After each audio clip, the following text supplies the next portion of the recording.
56 years ago, this summer, when a president from Texas signed the Voting Rights Act into law, LBJ, he said that it was a triumph for freedom as huge as any victory that has ever been won on any battlefield.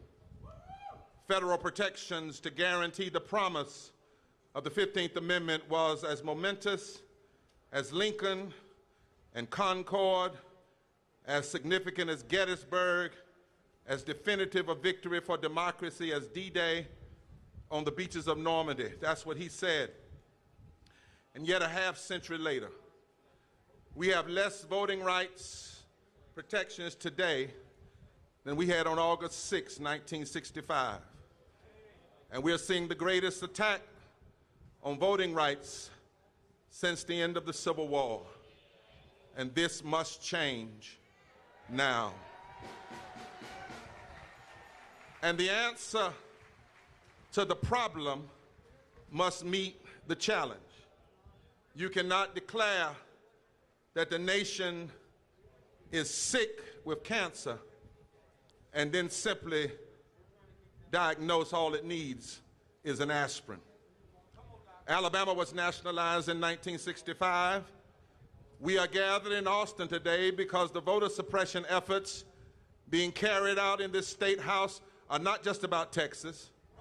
They're not just about black folk, but they are about poor and low-wealth voters, black voters, Latino voters, white voters, brown voters, Asian voters, disabled voters, women voters, rural voters, urban voters. And this is why we march now. This is why we take moral action now, because the infrastructure of this democracy is being threatened now. This casket represents that extremists in state houses all over the country are trying to have a funeral for our voting rights and living wage. They're trying to bury them, but we are the moral resurrection, and it will not happen on our watch. We stopped the physical violent resurrection in January. Now we must stop this political dangerous policy, retrogressive states' rights insurrection now. 49 states, they've already introduced 400 bills to try to suppress the vote. 18 states behind me, 18 states have already passed voter suppression measures designed to surgically remove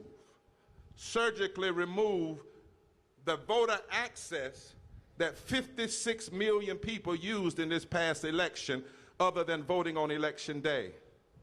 This is not Jim Crow. This is James Crow Esquire. He went to school, got a law degree and a degree in statistics, and he has come back to try to take out every progressive voice in this nation. Now, in the South, we know this because they used to call it the Southern strategy.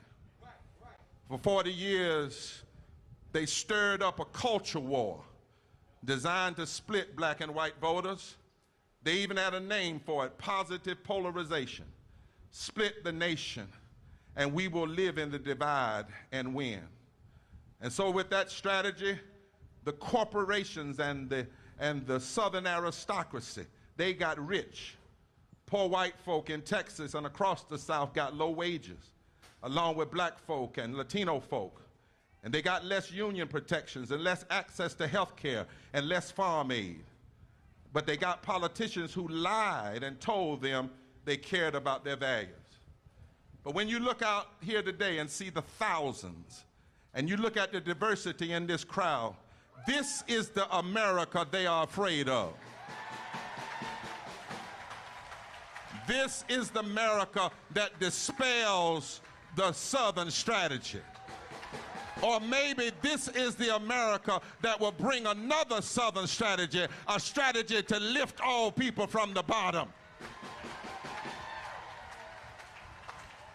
This is what the corporate elites are afraid of. It's not new. It's only been regurgitated and vomited up and repackaged. It's only here because of the demographic shifts that are scaring people, and they know they cannot hold on to power. They had a cult leader who became president. He didn't create the lie, he charismatized it. And with corporate help, he financed it, all for the love of power and the love of money. This is why our purpose for being here is to say to this nation, now this must stop. We cannot have it on our watch. My job here today is to make sure the purpose is clear. Pass in the filibuster now. Not only has it been used to hurt black people, but it was used to block women's suffrage and block civil rights and block corporate protection for people against corporations. End it. Pass the full provision of the true John Lewis bill, for the People's Act. When the Voting Rights Act restoration bill is finally passed, pass it and expand it to states beyond just the South. Pass $15 living wage for the 32 million. For the 32 million low-wage essential workers that saved us during this pandemic and went to work first and got infected first and got sick first and died first. It's now time for them to get first-class wages in America.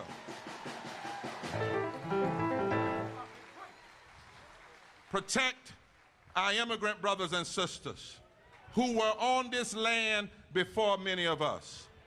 Now we must be clear.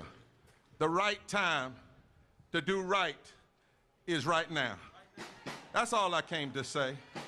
This is about the possibility of a more perfect union on which everybody is lifted.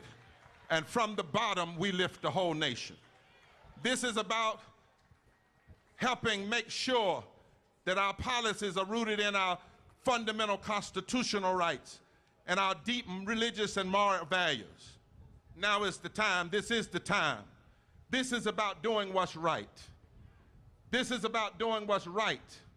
And all who believe in love, all who believe in justice, all who believe in truth, all who know how to stand together, all who believe in challenge and nonviolent direct action. Let me hear you shout, the right time to do right is right now.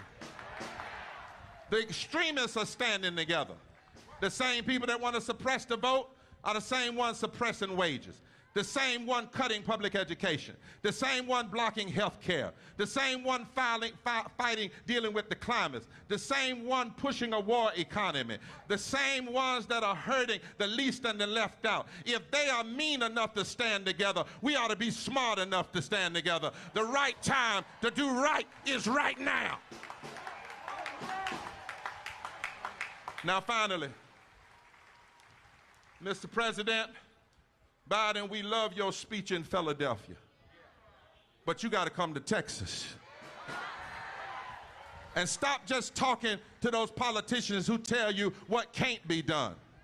Come talk to the people in Texas. Come talk to them in all of their richness and diversity. Then go to Arizona. You're the president. Can't no senator tell you where you can go. Then go to Manchin's district in West Virginia. And then, like Lyndon Johnson and John Kennedy and FDR and Lincoln, go to the well of the Congress and make it clear we will not pass physical infrastructure until we pass protecting the infrastructure of our democracy.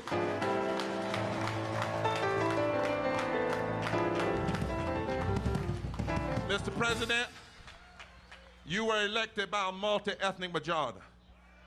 Senator Schumer, you would not be the leader without a multi-ethnic majority. Your president, you only won by 40,000 votes in 3 states. You won by 70 million in the popular vote, but only 40,000 in 3 states. Mr. President, the time to act is now. Let me tell you something you might not be used to hearing from a preacher, but ain't no need to have power if you're not going to use it for good. Power The right time to do right is right now. And so they want, Freddie, a political insurrection. But we're here to declare a moral resurrection. The only way they can hold on to power is by passing laws that block power. There is no moderate position. We don't want to hear about a narrower bill. This is not about left versus right or moderate versus liberal versus conservative. Saving this democracy's possibility is non-negotiable. This is about right versus wrong. And the right time to do right is right now. A change must come right now. We want 15 right now. We want the 40 People's Act right now. We want our immigrant brothers and sisters protected right now. End that sorry filibuster right now. Make sure every American can vote right now. Get this dark money out of our politics right now. Pass policies that lift everybody right now. These are the common convictions that run through our deepest faith and our deepest moral traditions. The Bible says in Isaiah 10, woe unto those who legislate evil and rob the poor of their rights and make women and children their prey. It's time to start robbing and start reviving and releasing and lifting up right now. Too many people have suffered. We need change right now. And our legacy will be as the people. When the time to do right was here, we stood up. We were counted. We stood together. We came together. We fought together. We went to jail together because we knew down in our hearts the right time to do right is right now. Somebody say, America, right now. Justice, right now. Right now. Truth, right now. Love, right now. The fullness of democracy, right now. Equal protection under the law, right now. Right now. Right now. Right now. Right now. Right now. Somebody say yeah. Welcome the Reverend Dr. Liz Theo Harris to the mic.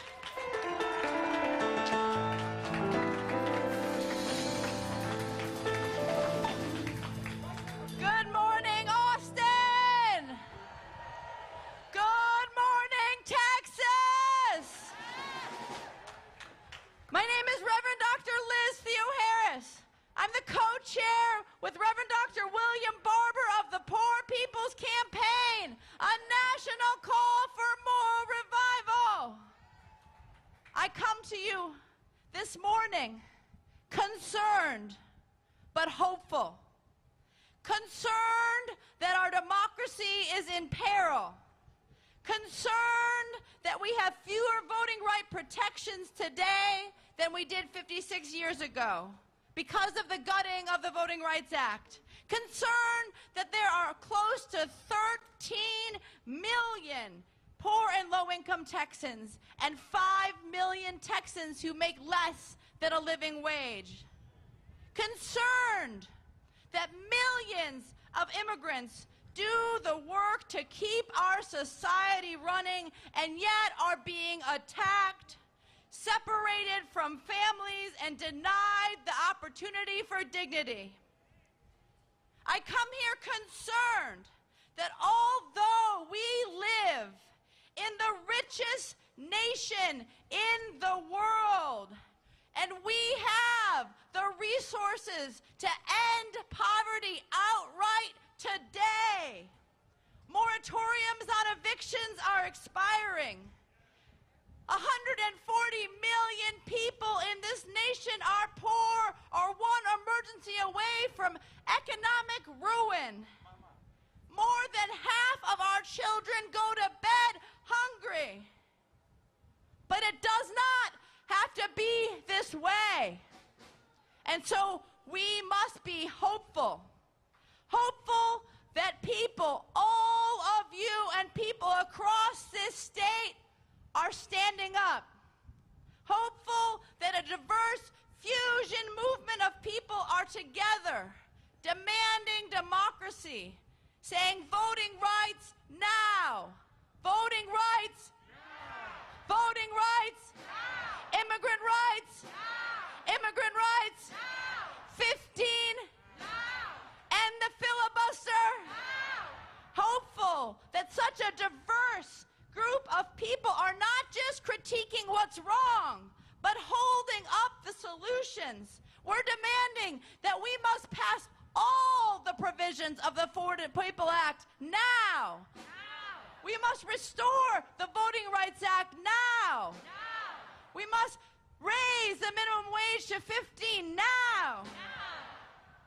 And I'm hopeful because every step of this march, from Georgetown to here in Austin, people were in parking lots, crying out of buildings, joining as we marched, saying, "We're with you."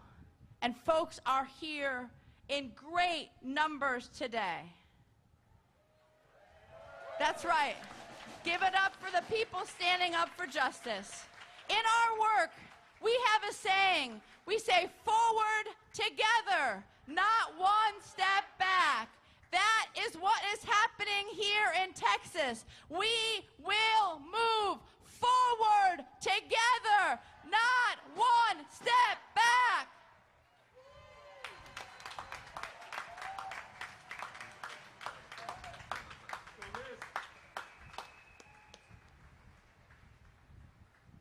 I need the person with the sanitizer to be up here. We want a model. No, we have some. They're just not doing it. They're supposed to be up here. I'm a little fussy sometimes.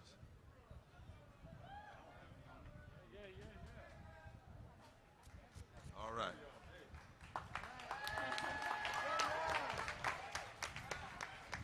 So my purpose was to give the purpose. Reverend Dr. Liz Theo Harris from the Poor People's Perspective, Poor People's Campaign, and from Texas to the nation. We've asked Brother Beto O'Rourke, who walked all the way, who's standing for what's right. Welcome to son of Texas.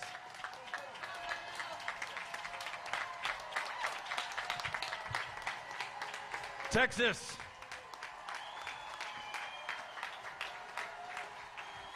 Let me hear it. Let me hear it for those who came from the Rio Grande Valley, who came from Laredo, El Paso, Dallas, and North Texas, the Panhandle, East Texas, a little city called Houston, and all of our friends from right here in Austin, Texas. There are people from every single part of this state who chose to be here right now to stand up and be counted at this moment of truth for our state, for our country, and for our democracy. And I am grateful to every single one of you and everyone who made this possible. We started the march today from the parking lot of the AFL-CIO. Our friends in labor have our back, and they're leading this fight for democracy. We thank you. I want to thank the members of law enforcement who are here and especially behind me. I want to thank them for the hard job that they have to do. And I want to thank them because it was men and women just like them who on the 6th of January put their lives on the line for this country and this democracy. And far too many of them lost their lives. And I want to thank the Poor People's Campaign and the more than 40 allied organizations, all of whom contributed to the success of this march, of this action, of this rally today. And last but not least, I want to thank Annie and Willie Nelson, who are going to be coming up here in a little bit and playing a great set for everybody who came out here today.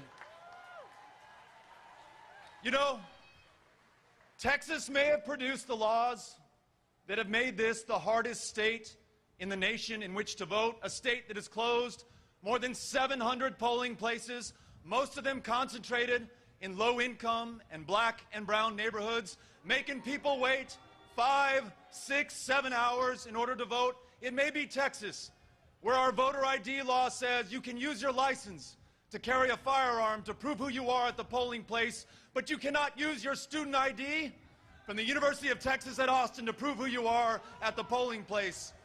It may be Texas that has proposed new voter suppression legislation to make it harder on those who have a disability, to make it harder on young people, the very old, and those who just want to exercise their right to vote. But I'll tell you what, my fellow Texans, this state has produced some extraordinary leaders, some extraordinary power, and some extraordinary energy. 100 years ago, the state legislature right here behind us, in all their wisdom, passed a law called the All-White Primary Bill that denied the right to vote for any person of color in any primary of any importance in the state of Texas. And one of our fellow Texans 100 years ago, Dr. Lawrence Nixon in El Paso, Texas, who founded the first chapter of the NAACP, nonetheless, though he was a black man and the law said that black men could not vote, went to his polling place, walked up to the election judge, showed the receipt for his poll tax, and tried to vote. And that election judge said, "Dr. Nixon, you know I can't let you vote." And Dr. Nixon said, "I know you can't, but I've got to try." And try he did, year after year, election after election, 20 years into that fight in 1944 with another Texan, Lonnie Smith. They struck down that law in a victory in the Supreme Court, Smith versus Allwright. The persistence, the strength, and the courage of this movement is what it's about. So let me close with this. For those who are tempted to despair at this moment, given everything that we're up against, those Republicans who'd rather defend insurrection than support our democracy, these rigged voting laws in Georgia and Florida and a dozen other states that are going to make it harder for so many millions of our fellow Americans to vote, I ask you to think about Dr. Lawrence Nixon. I ask you to think about John Lewis. I ask you to think about every man and every woman who had the courage of their convictions and did what they needed to do at their own moment of truth in this country's history. Are we going to fight for the right to vote? Are we going to give up until we get it? No. We're going to push through. We're going to push through till we win this. I want to thank each and every single one of you for being here. I want to thank our courageous state legislators who are in Washington, D.C. right now. And I want to thank those Democratic senators like Royce West and Boris Miles who came out today. We are the courage this country needs. Let's keep it up. Let's keep it up.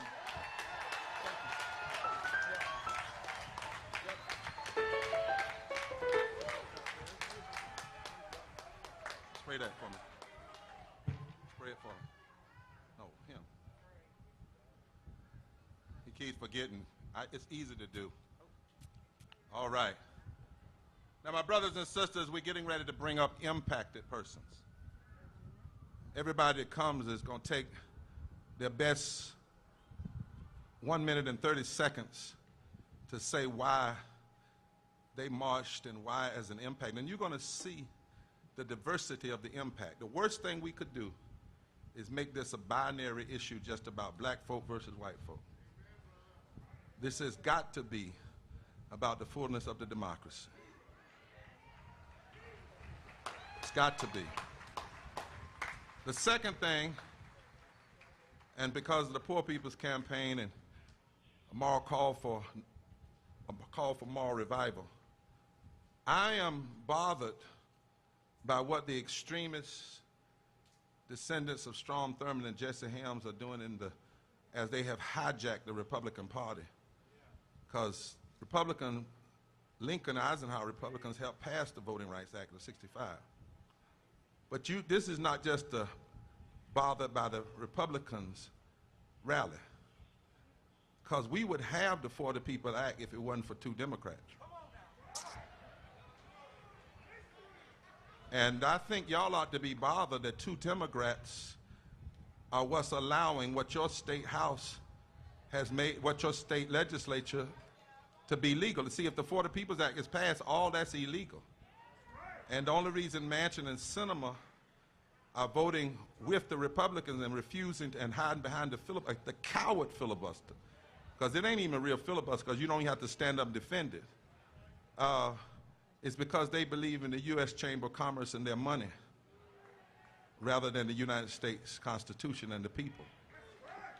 So we got to be willing to challenge everybody, whoever is standing against our rights.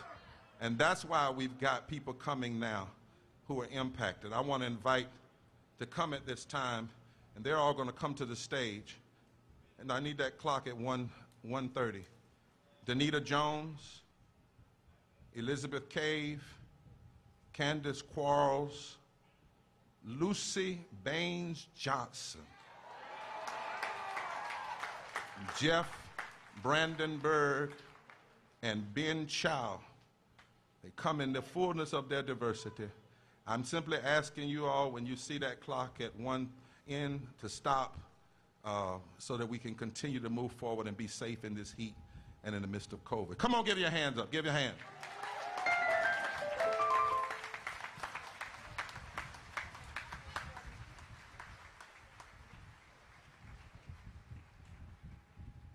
Texas. My name is Danita Jones, and I'm an impacted person. And before I go into this, I want you to look around at each other, at your neighbors, and see just how different you are, but you're in this space. You're in this space because you have more in common than what separates you. And the powers that be tell you you should be divisive. You should be one against the other.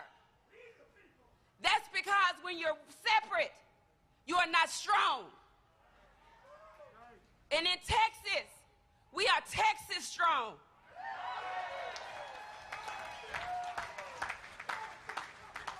We will fight, we will march till the cows come home. Texas is tired. We are wearied. We are tired of struggling. And we will not take any more. My father used to tell me growing up, and I never understood what it meant till I became an adult. And I want to apologize to the pastors and the ministers for what I'm about to say. But my father used to tell me, don't piss down my back and tell me it's raining.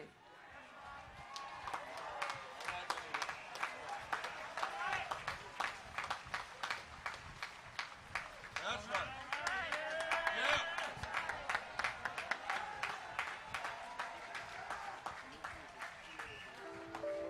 Greetings, Texas. El pueblo unido jamás será vencido. A people united will never be divided. It's beautiful, my fellow Texans, to see this show of unity among so many groups and coalitions coming together to mobilize and organize and move as one. It is vital for the success of every aspect of this movement that we come together unified as often as necessary for all people's rights to justice and as soon as the vote is restored. May we remember this moment as the resurrection of the civil rights movement we still so desperately need in order to restore the sanity to this nation. So we turn and we use the 1960s civil rights movement as the blueprint for this moment.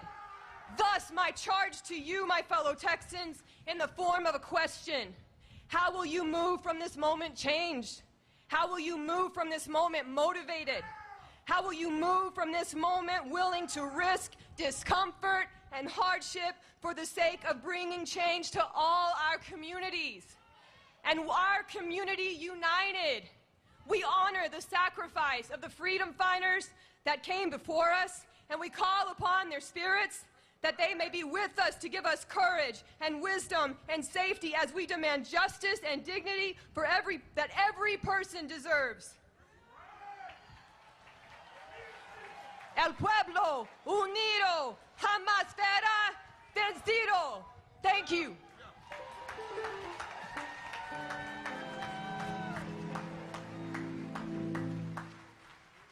Hi, my name is Candace Quarles, and I'm a resident of Dallas County and a former council member in DeSoto, Texas. I've marched all week. Where are my marchers at? If you marched with us this week, our voting rights are under attack. I'm a member of Friendship West in member of Friendship West in Dallas, and I like to vote at my church sometimes. And I am tired of this people in this legislative body limiting souls to the polls on Sunday. We should have all-day voting on Sunday from 7 a.m. to 7 p.m. We need to make it easier to access the ballot. We need to make it easier to vote. Governor Abbott, when will you stop fixating on the wrong thing and fix the power grid in our state? We need to expand Medicaid expansion in this state. To the Democrats in Washington, President Biden, Vice President Harris, your re-election will be based on how you show up for us in this moment. Your re-election will be based on how you show up for Texas in this moment.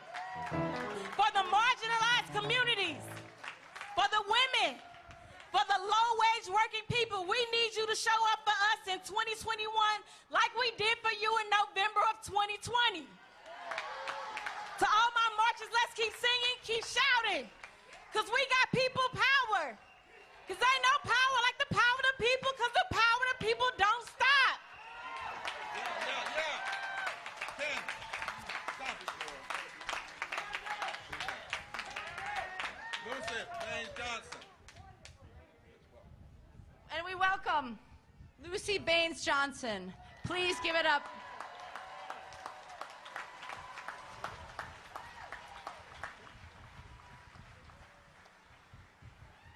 Reverend Barber, you are one powerful man for justice. And Beto, God bless you for being with us every step of the way. But most of all, I want to tell every one of you just how much your fellow Americans meant to my father, Lyndon Johnson, in getting the 1964 Civil Rights Act, the 1965 Voting Rights, and the 1968 Fair Housing Act passed. Without you, the people, we never could have achieved them. And without you, the people, we could lose them. Working for social justice has been our family's passion for generations. On January 8th, 1964, my father declared a war on poverty, saying, "We shall not rest until that war is won." That's right. The richest nation on earth can afford to win it. We cannot afford to lose it. Many say this war has been lost, as poverty still exists. But just ask the millions of beneficiaries of Medicare, Medicaid, Head Start, Civil Rights and Education Act if they think this is true. The war on poverty was not our enemy. Too many public policies have been. Too much inequity of incomes and access to jobs and education have robbed our people of a more just America. Today we are in a crisis. The vote gave Americans of all backgrounds and the opportunity to address the inequities of our country. Those seeking to limit access to the vote will strangle liberty and justice for all. The For the People Act and the John Lewis Act protect the right to vote for every American. Black, white, brown, disabled, immigrant, all of us, because it is all of us that make America great. It is time to ensure they become the law of the land. There could be no more fitting tribute for our hero, John Lewis, and no more fitting tribute for justice for all.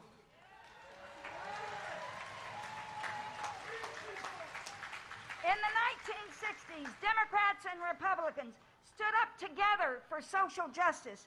It was the right thing then, and it's the right thing now. Now, more than ever before, we need to come and reason together, all of us, to build a more just America. Yes, yes. Texas Democratic legislators have risked everything to defend the right to vote for all of us. Justice needs brave legislators on both sides of the aisle. I cannot speak for my father now, as I can assure you I dare not in his lifetime. But I know for sure that he would want me to be with you in the fight for social justice and voting rights.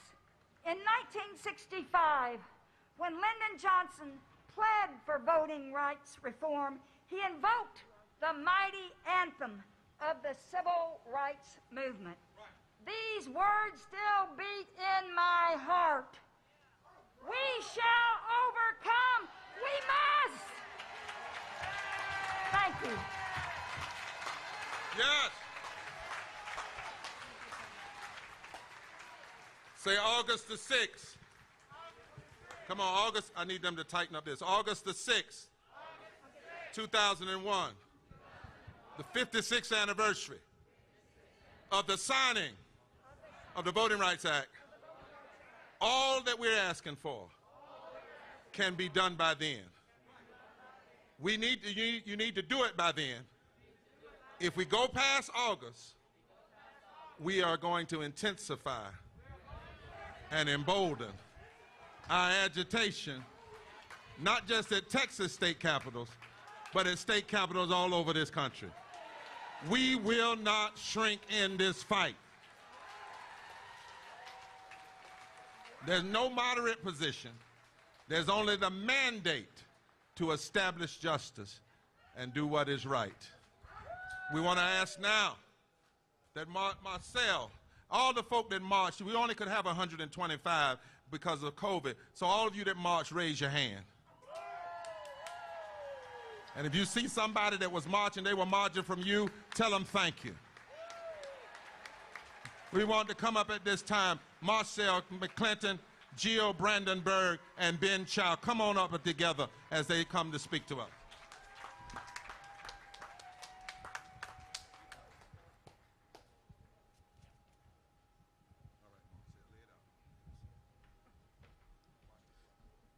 My body is tired. My voice is shaky, but my mind is determined. Look out into this crowd. This is the Texas that I know and love. What is clear to me is the passion of everyone here, especially the children who marched with us from Georgetown to Austin, because this country has given them no other choice. When I say, Mr. President, you say we need you now. Mr. President! Mr. President! Mr. President! I demand that Congress pass all provisions of the For the People Act now. Do not cheapen my value. Do not lessen my dignity, for my name is Marcel McClinton, and I am 5/5 of a human being. We cannot negotiate with Republicans who pass a bill in support of the Ku Klux Klan. It is impossible. My professors may be upset with me for missing class this week, but I stand here with pride because I know my God is by my side. President Biden, we need you. Earlier this week, I was harassed by a white man who was threatened by me, and I will not be silent ever again.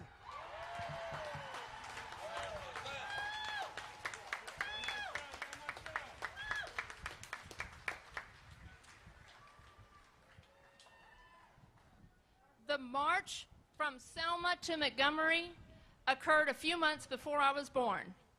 And with every 1960s documentary that I've watched, I was like, if I was alive, if I was old enough, I would have been there. Unfortunately, over 5 decades later, I have to be here. So I drove down from Dallas, and I marched on the first day.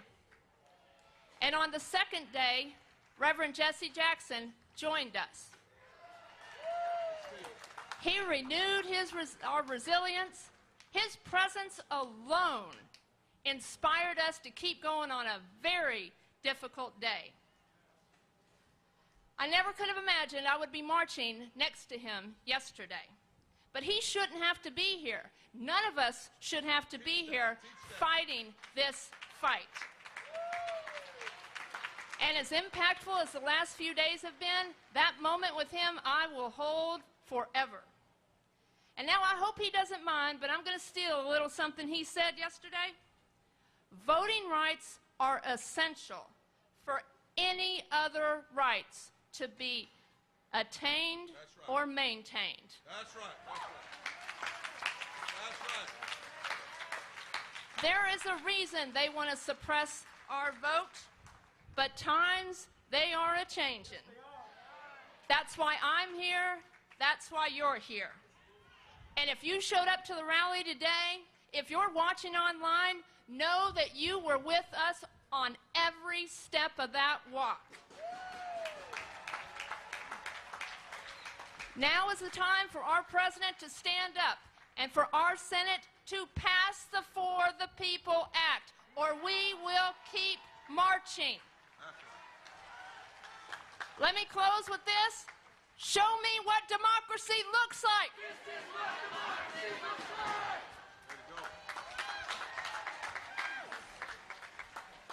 My name is Benjamin Chow, and I work for the Harris County Elections Department. Last year, I helped to create drive-through voting in Houston, Texas.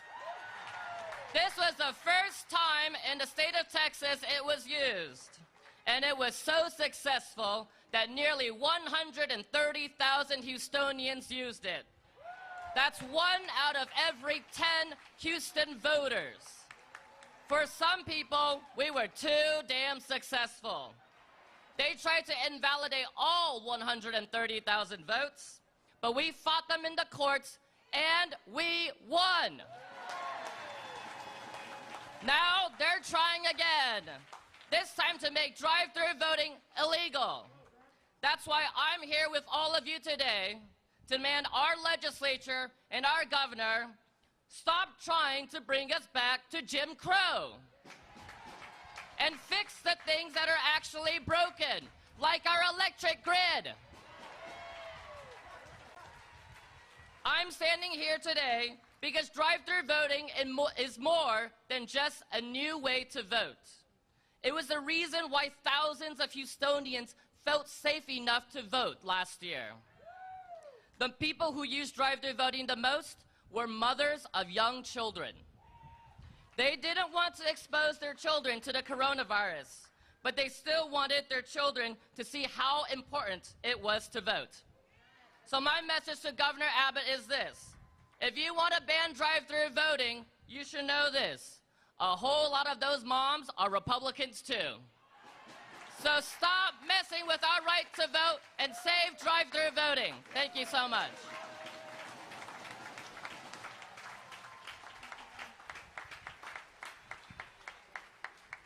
Let's give a big hand for all of these who represent all of the impacted.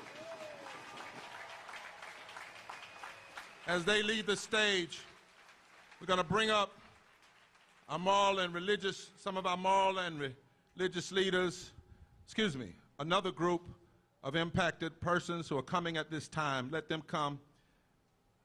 I was sitting here looking out at you all and said, you know, it's a crying shame when folk won't fix the power grid, but then they try to take your power. And while they're coming, those that have spoken can lead, the others can come. I couldn't help but think about a scripture in the Bible, the stone that the builders rejected have become the chief cornerstone. There are 12.7 million poor and low-wealth people in Texas. 2016, the presidential election was decided by 800,000 votes. 2.7 million poor and low-wealth folk were suppressed and didn't vote. There are 5 million people who make less than a living wage. I did a little research on all the rejected folk and found out if the rejected come together, we can lead a revival in this nation. You know what I'm talking about.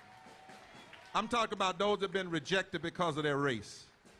Those that have been rejected because they're native Indians. Those that have been rejected because they were here first as Mexican, and then we put them out and then got the nerve to turn around and say that they're undocumented in their own homeland. I'm talking about those that are rejected because of their sickness. Those that are rejected because of their poverty. Those that are rejected because of their low wage. Those that are rejected because of their sexuality.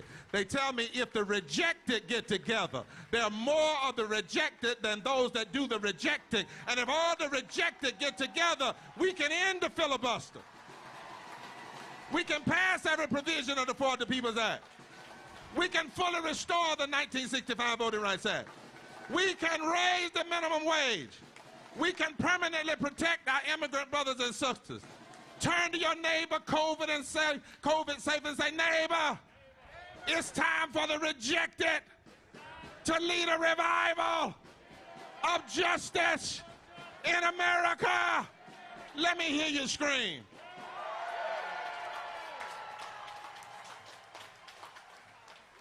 Fidel Guzman, Nikki Boyle, Kathy Robles Cranston, Charlie Bonner, Amatula Contractor, and then family coming together, Christine and Adam, and their daughter, and then Charlie. Some of you say, wow, all these folks, they're not the politicians, right? At our movements, the impacted people speak first, not people who speak for them, but people who are directly impacted. And if you don't have time to listen to the impacted, you ought not be a preacher or a politician.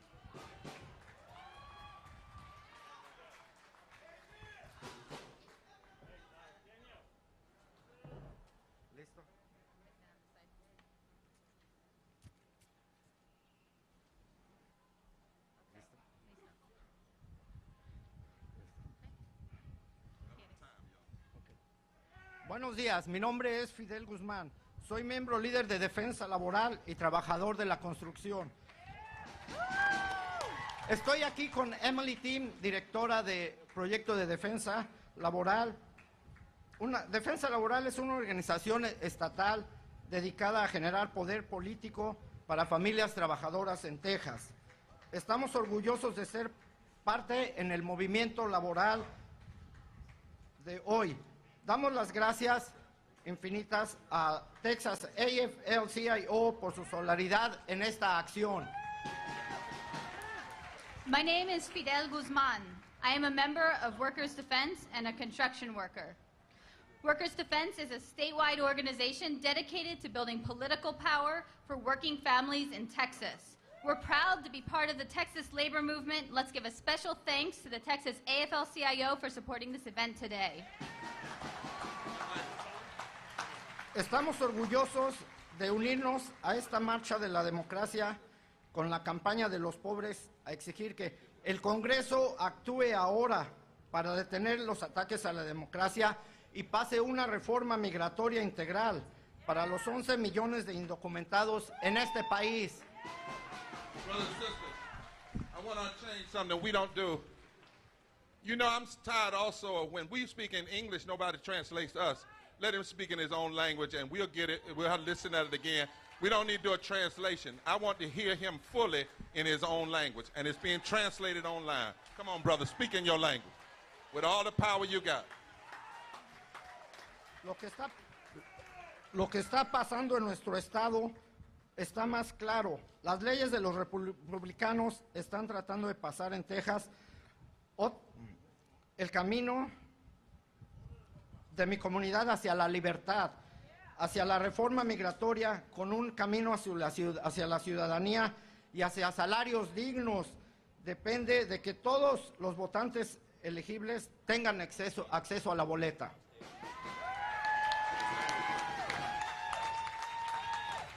Yo he tocado en miles de puertas para sacar el voto, aunque yo no pueda votar.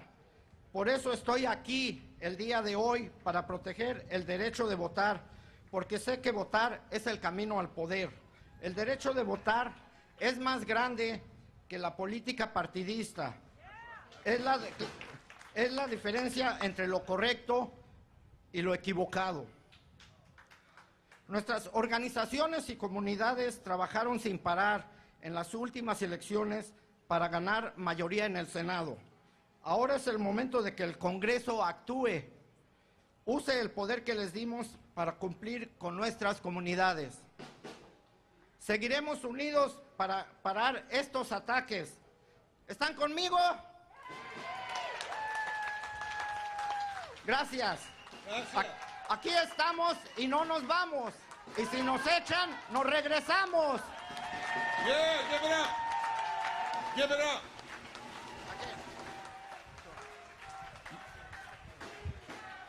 That's right. Bring our next speaker up. Bring our next speaker up. Somebody say, we all Pentecostal today. We speak in tongues. Stand in your own power, in your own voice. Here, my dear sister. You got one? She's got one. Go ahead.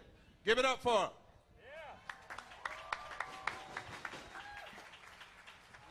My name is Nikki Boy. I'm with ADAPT and Rev It Up. ADAPT, let me give y'all some education. So the disability, it is Disability Pride Month. Last day of it. But did we get the recognition? No, but I'm telling you, because if you are not knowledge, now you are. That's right.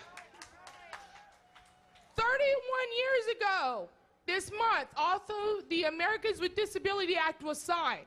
Now let me give you a fact reality check. Disability does not discriminate.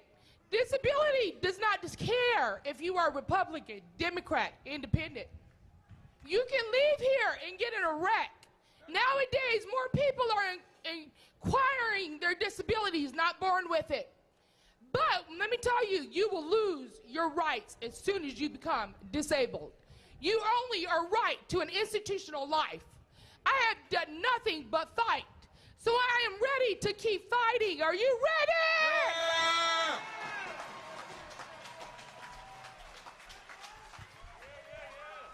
The person who gets paid $8.50 to get me out of bed so that I can be here to be a productive part of this society.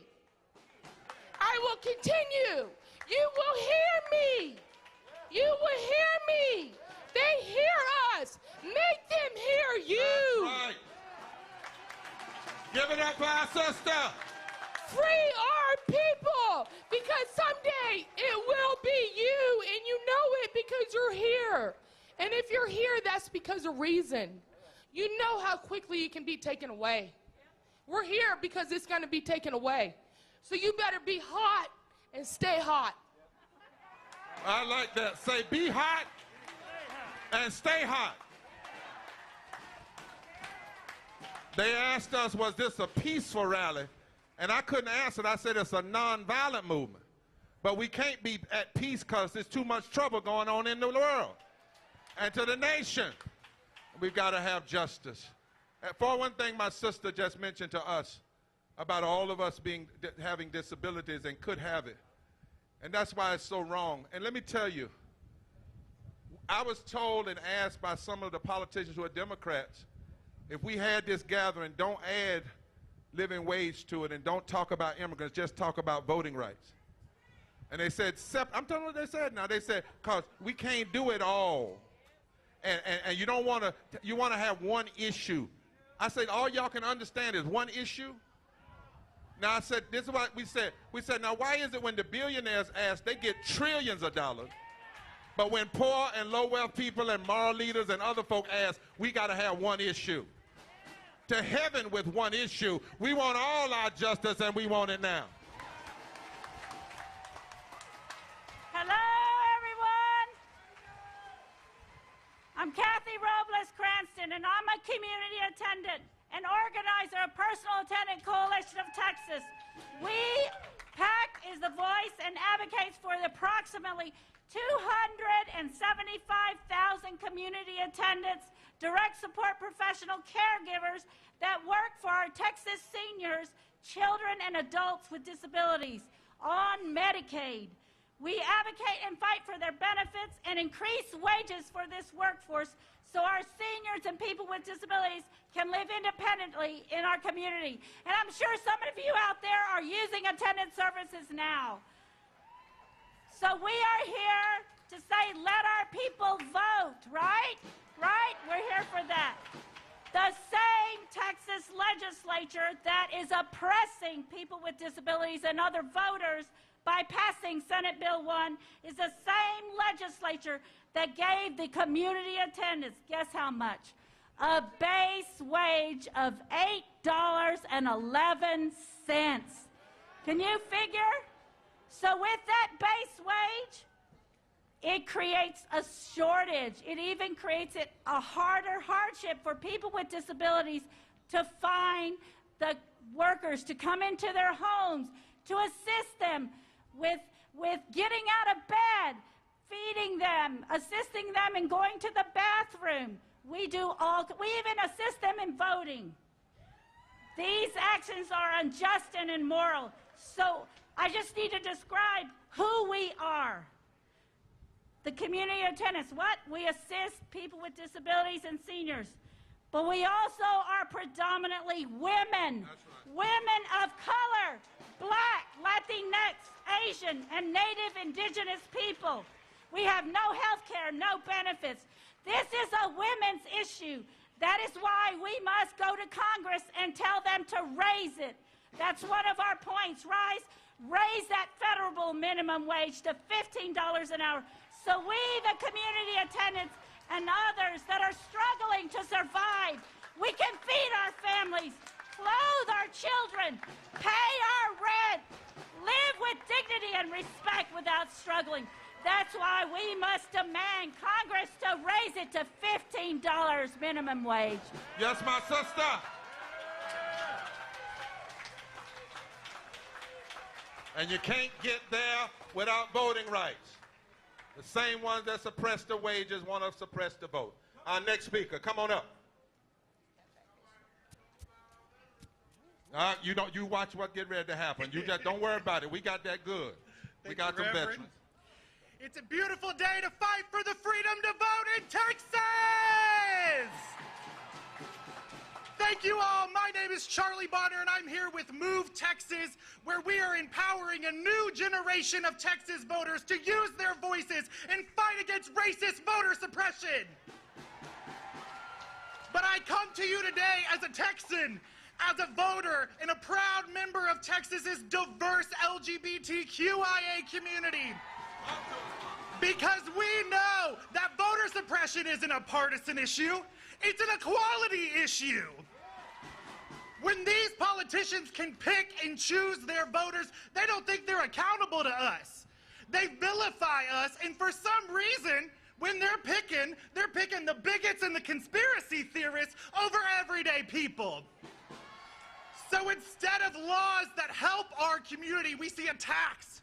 Voter suppression means that we see attacks on trans kids, relentless attacks on trans kids. Voter suppression means that when Black and brown trans women are murdered, the governor doesn't do a damn thing about it. We deserve better. We know that for democracy to work for us, it has to work for all of us. It has to include all of us. So show me what democracy looks like. Show me what democracy looks like. Show me what democracy looks like. This is what. Thank you. Give it up. Now give it up for Amadullah Contractor. Our dear Muslim sister, assalamu alaikum. Alaikum assalam, Reverend Barber. Bismillahir Rahmanir Rahim. I want to recite a quote from Maulana Ali. A friend is not a friend unless he protects his brother in 3 situations: in his difficulty, in his absence, and in his death. President Biden, my friend, our friend, we are in difficulty because our votes are being suppressed. We are absent from Congress, so we need you to stand up for us there. And we are being killed for exercising our right to vote. My black brothers and sisters are being killed for just exercising their basic right to vote. So I want to make something very clear. You told us to out-organize voter suppression.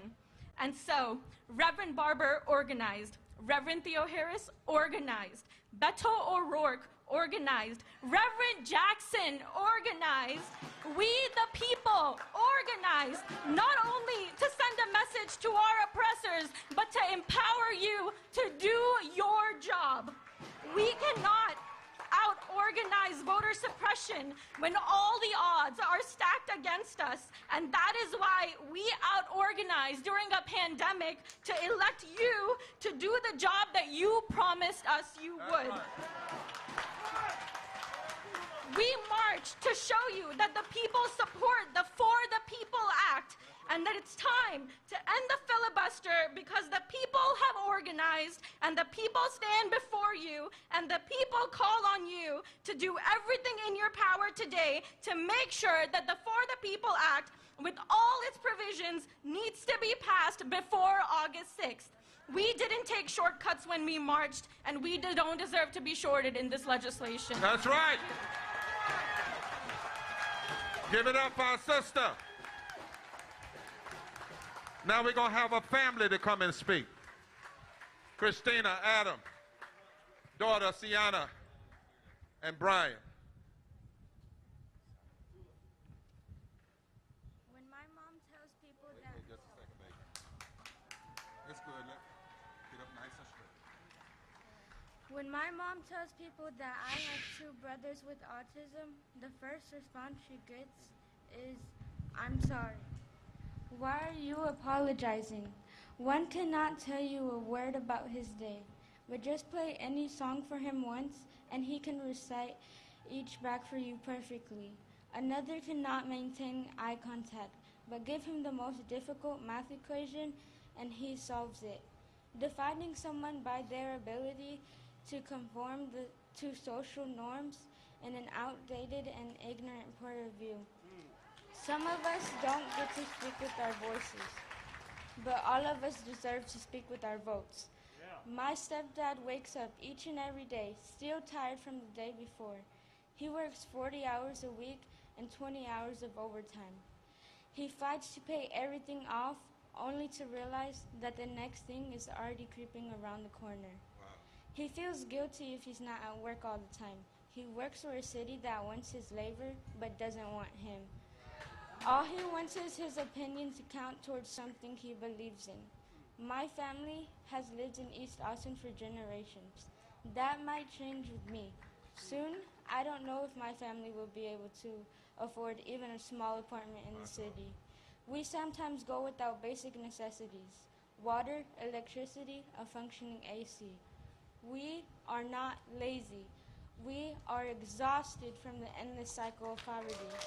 I get no time with my family, even just to talk about my day. Don't tell us to do better if you're not going to listen. Give it up for this sister.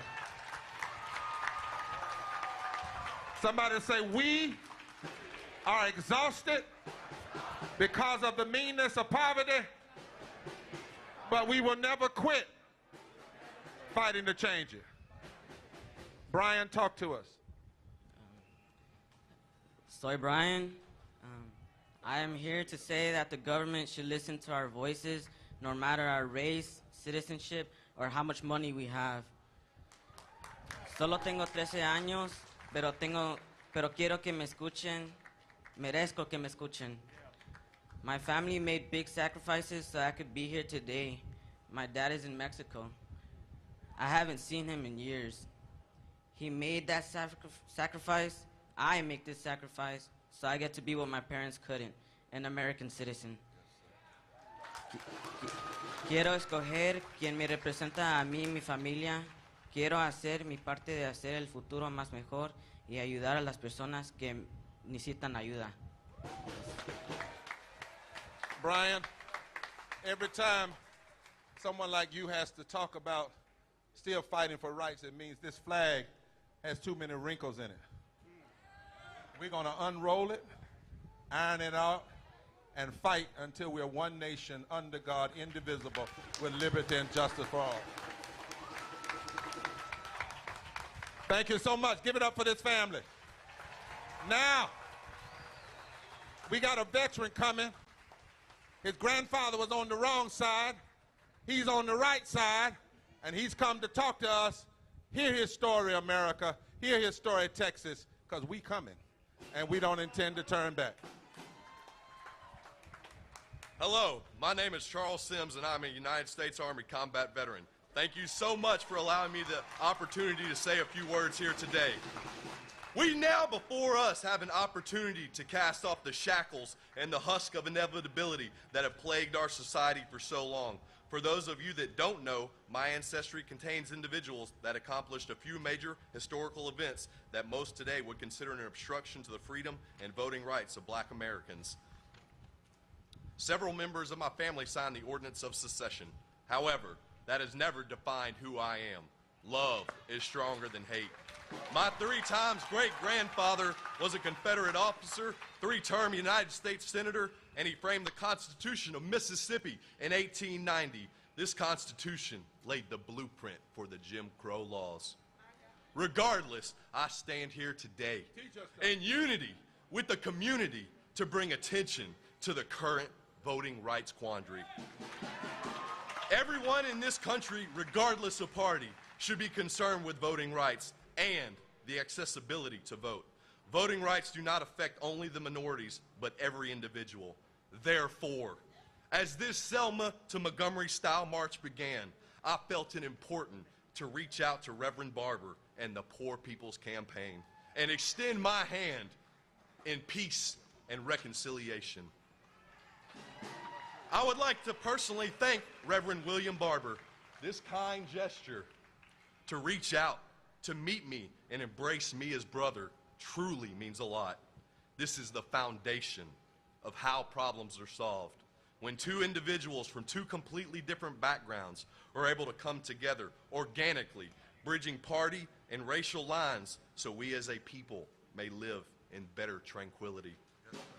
Dr. King said, all mankind is tied together, all life is interrelated, and we are in a single garment of identity. Whatever affects one directly affects all indirectly. We still have a chance to come out of this pandemic stronger and more united than when it began. I don't care if the Democrats or the Republicans win. I want the people to win. Take this opportunity and my hand. Let us move into a new place where love is the norm, not the exception. Let us ignite this spark today. Let us sit down at the table of brotherhood. Let us join minds and hearts and move towards common purpose. And finally, bring unity into the community. And doing so, help to redeem the soul of America. Yes, sir. Yes, Here's sir. Give your it up. blueprint. What will you be a drum major Give it for? up. How will you use your time, constructively or destructively? Always remember, voting rights are civil rights. Thank you.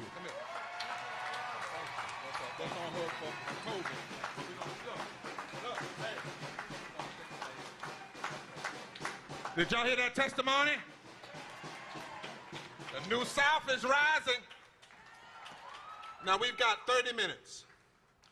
We've got the preachers and others coming. Each one of them has 90 seconds to 2 minutes, their best.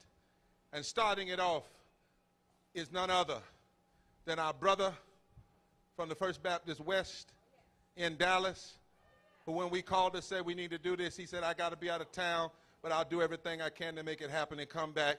Would y'all welcome the Reverend Dr. Freddie Haynes?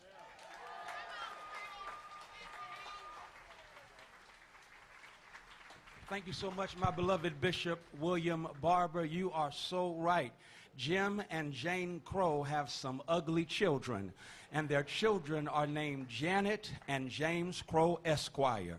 Janet and James Crow Esquire are determined to live down to the legacy of racism and fascism in what Maya Angelou called these yet-to-be United States of America. Janet and James Crow Esquire are determined to keep us apart. Janet and James Crow Esquire are determined that those in power hold on to power by any means necessary. And James and Janet Esquire have set up headquarters right here in Texas. They set up headquarters in Texas with their mouthpiece serving as the governor of this state of Texas, and the governor of this state of Texas serving as a mouthpiece for the Confederate legacy has determined that we would have a session of suppression right here in Texas. Is that not a trip? No, ain't that a trip?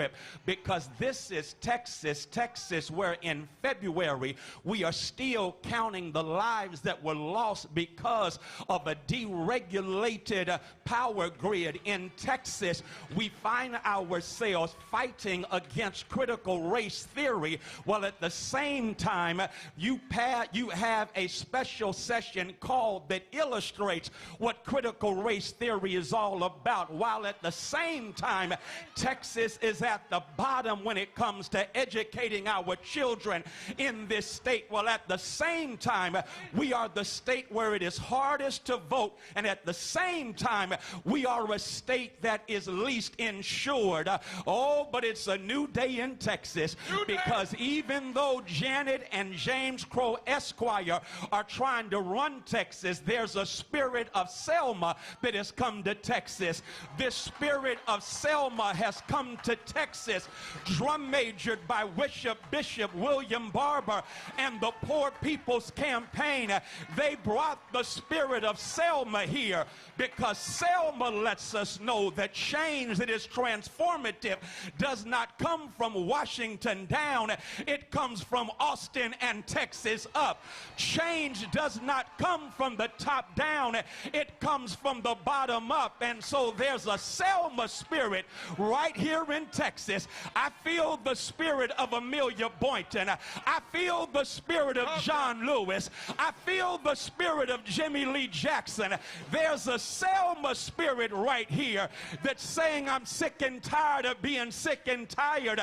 No wonder Common put it like this: Selma is now for every man, woman, and child. Even Jesus got his crown in front of a crowd. Why? Because there's a spirit of Selma here.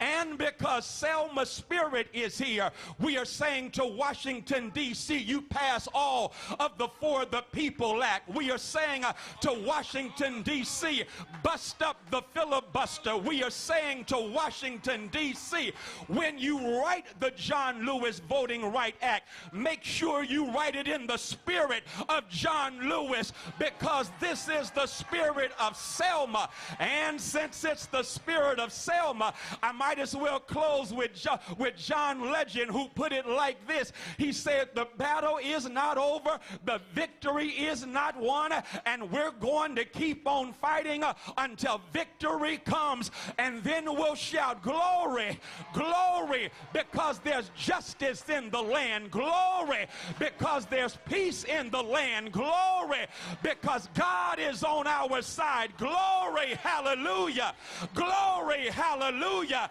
glory, hallelujah. God's truth is marching on. James Crow, you got to go. Now let my people vote. Yeah.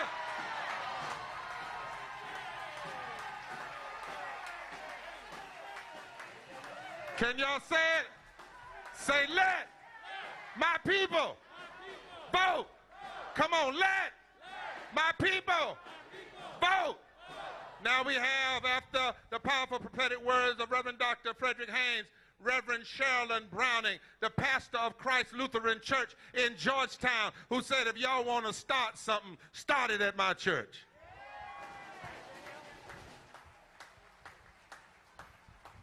Good morning. It's good to be here with you. I am Sherilyn Browning. As the Reverend said, I am glad to be here with you. And in my faith tradition, we keep on struggling with some ancient stories. We keep on thinking and hearing and playing around with these stories that Jesus told us about a kingdom of God. And back then and even now, it didn't make sense because this kingdom of God is something where all people are welcomed and valued for their human worth, not because of what they produce or what they consume or what they do, but simply because of their human worth. It didn't make sense to the first people who heard it, and sometimes we keep on struggling with it. And we recognize as people of faith, this is the work of the church, but it is not only the work of the church. Almost 2,000 years later, the Reverend Dr. Martin Luther King Jr. wrote in his letter from a Birmingham jail about the interconnectedness of all communities and systems. And when he was talking about that, he was describing how he envisioned the kingdom of God as a great world house.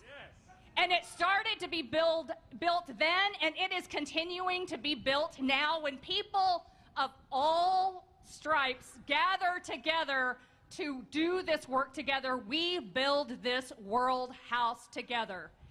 And as for me and my house, it is not okay that people who are working for a living wage cannot rent or buy a house in Austin, Texas. That is not okay. Is that okay in the world house? No. It is not okay for me and my house that folks have to leave their job for a day and stand in line all day at the last remaining polling place in town just in order to have their constitutional voice heard in this land. That is not okay in my house. Is that okay in the world house? No. It is not okay for me and my house that people who are migrating to this great land just in hopes of a better life for their family would be separated from their children. And in that case, those children might have to go face an immigration system by themselves without legal representation or even a caring adult advocate by their side. That is not okay in my house. Is that okay in the world house? No. I am honored and grateful to be here with you to do this work of house building, this great world house where all people have dignity and value. Yeah. Peace be with you, but more importantly, purpose be with you. Give it up. Somebody say, don't tear the house down. Build the house up and let everybody in. His father corresponded and worked with Dr. Martin Luther King, the Reverend Dr. Joseph C. Parker, Senior Pastor, David Chapel Missionary Baptist Church right here in Austin.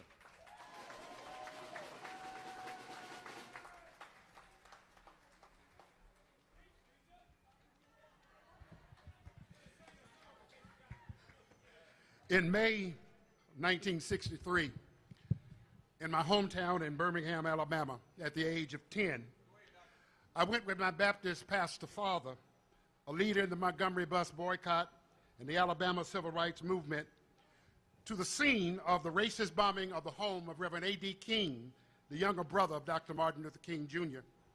Later that day, we visited the bombing site of the A.G. Gaston Motel, the headquarters of the Freedom Campaign in Birmingham. A few months later, on Sunday, September 15, 1963, after the morning worship at the Jackson Street Baptist Church where my father pastored, he took me with him to the downtown 16th Street Baptist Church. He had received news of the bombing of that church, and as you know, 4 girls near my age attending Sunday school classes at the church were killed, and 23 other people were hurt. These deaths helped galvanize the civil rights movement, and despite a record-setting filibuster, ensured the passage of the 1964 Civil Rights Act. The next year, in March of 1965, I watched my father leave home to participate in one of the 3 Selma to Montgomery marches. And on August 6th, after the bloody Sunday March, President Lyndon Johnson signed the 1965 Voting Rights Act into law. I was 12 years old then. 56 years later, I recognize the right to vote as a moral and sacred matter, not to be abridged or chopped up in our democracy. This right helps to ensure that you and I have the freedom to live as being created in the image of God. It helps you and I hold government agents accountable for doing what is right. It helps you and I to exercise legitimate voting power to ensure that benefits and resources and penalties are distributed fairly and equitably in America. And further gutting and crippling voting rights reveals our country is not well morally. Today I stand in solidarity with those who are fighting the good moral fight that the Voting Rights Act of my father and Reverend Fred Shuttlesworth, Dr. King fought and protested will stay alive. Pass the John Lewis Voting Rights Act and for the People Act. Hear the words of Isaiah, loose the chains of injustice and untie the cords of the yoke, to set the oppressed free and break every yoke. Can I say this to you? Ain't gonna let nobody turn me around. That's it. We always, at these gatherings, let the impacted people and the moral leaders speak, because that's too long who's been silent. We've heard so much from the politicians, but not from the people and the moral leaders of the nation. Karina Whitaker Lewis, the Director of Religious Studies, is coming now. Good morning. My name is Karina Whitaker Lewis, and I serve the San Gabriel Unitarian Universalist Fellowship of Georgetown, where this historic march began. Our congregation is honored and humbled to be in solidarity with the Poor People's Campaign and to side with love. I see you yellow shirts out there. I see you. I am a teacher. My role in the congregation is to guide, to help our children, our people, discover what it means to be Unitarian Universalist for each one of them personally. And we all know that actions speak louder than words. As a teacher, this is a show, don't tell moment. This is a do as I do, not a do as I say moment. When we show up and show out for what's right, we walk our talk, as quite literally Reverend Barber told us to do. As Unitarian Universalists, we believe in the inherent worth and dignity of all people. We believe in the interconnectedness of all life. And my congregation in Georgetown was living out those values and their faith out loud when we joined in this march and in this moment. That's right. Some of us had to stay home, and we understood that. For those who could, walked for those who could not. That's right. And I could not be more proud of them. Because march we must, and rally we must, because those values, the values we hold so dear, are under attack. We have to push back and say enough is enough.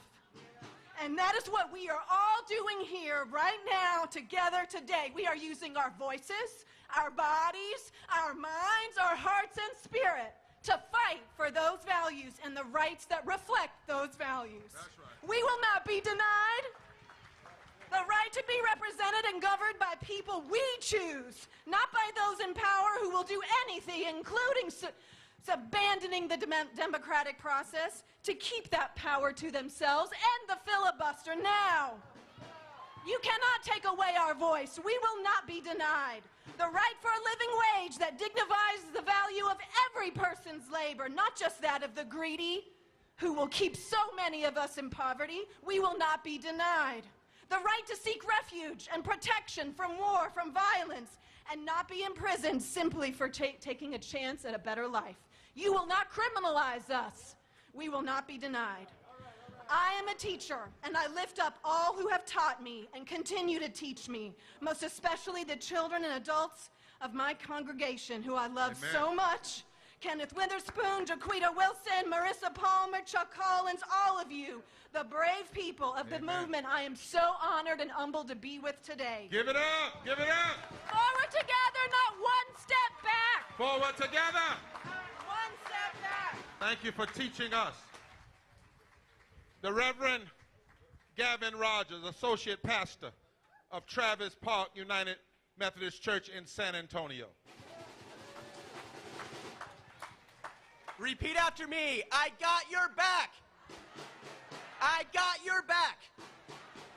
Leviticus says, when a foreigner resides among you in a foreign land, do not mistreat them. The foreigner residing among you must be treated like your native born. Love them as yourself, for we were once foreigners from a foreign land. In Mexico City, I had the privilege to travel with the so-called migrant caravan. I was on top of an 18-wheeler at the very edge, on top of one. Hundreds of people were up top, and I was about to fall off, and all of a sudden, arms wrapped around me, and then, behind me, a man wrapped his legs around my waist, and he said, I got your back. Say it again, I got your back. They had no issue treating me, a stranger in a foreign land, like their native born. They had no problem. They became stronger. We became stronger because we were united. Our demand is to fully protect the 11 million immigrants and asylum seekers living in the USA. Say fully protect. Fully protect. Individually, I am imperfect, and I fail all the time. But together, we are strong. We can protect each other. And truly, if we come together, be the moral resurrection. Thank you very much.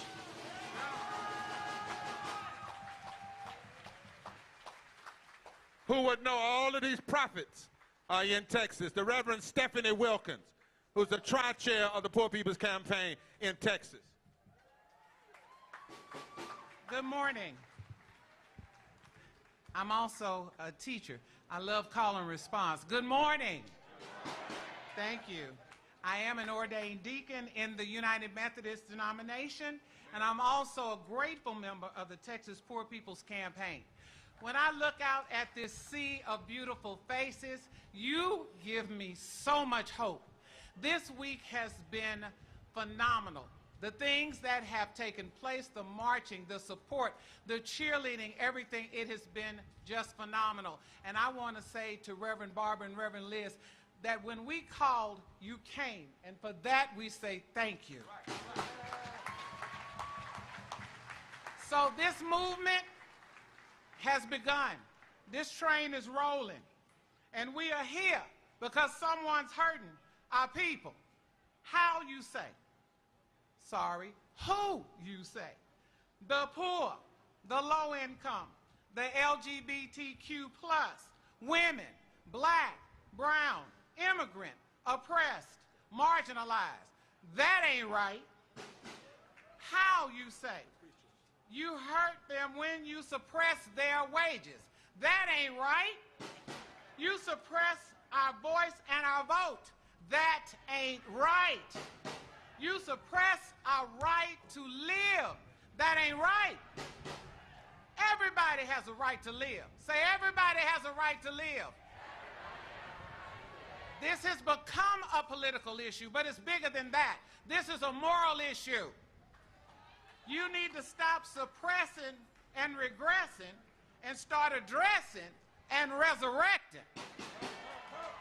We are in this fight together. Somebody's been hurting our people, and it's gone on for far too long, and we won't be silent anymore. Forward together, not one step back. Not one step back. Turn to your neighbor at COVID safe and say, we've got to win. Say, saving this democracy, there is no way we can fail. Say, it is non-negotiable. Now we want to have the Reverend Bill Hartman, Deacon Bill Hartman of Our Lady Perpetual Help Church in Selma. And then we want to have the Reverend Natalie Well, who said, if you're going to start something in Georgetown, I want you to end it at the University Baptist Church in Austin. We want both of them to come at this time.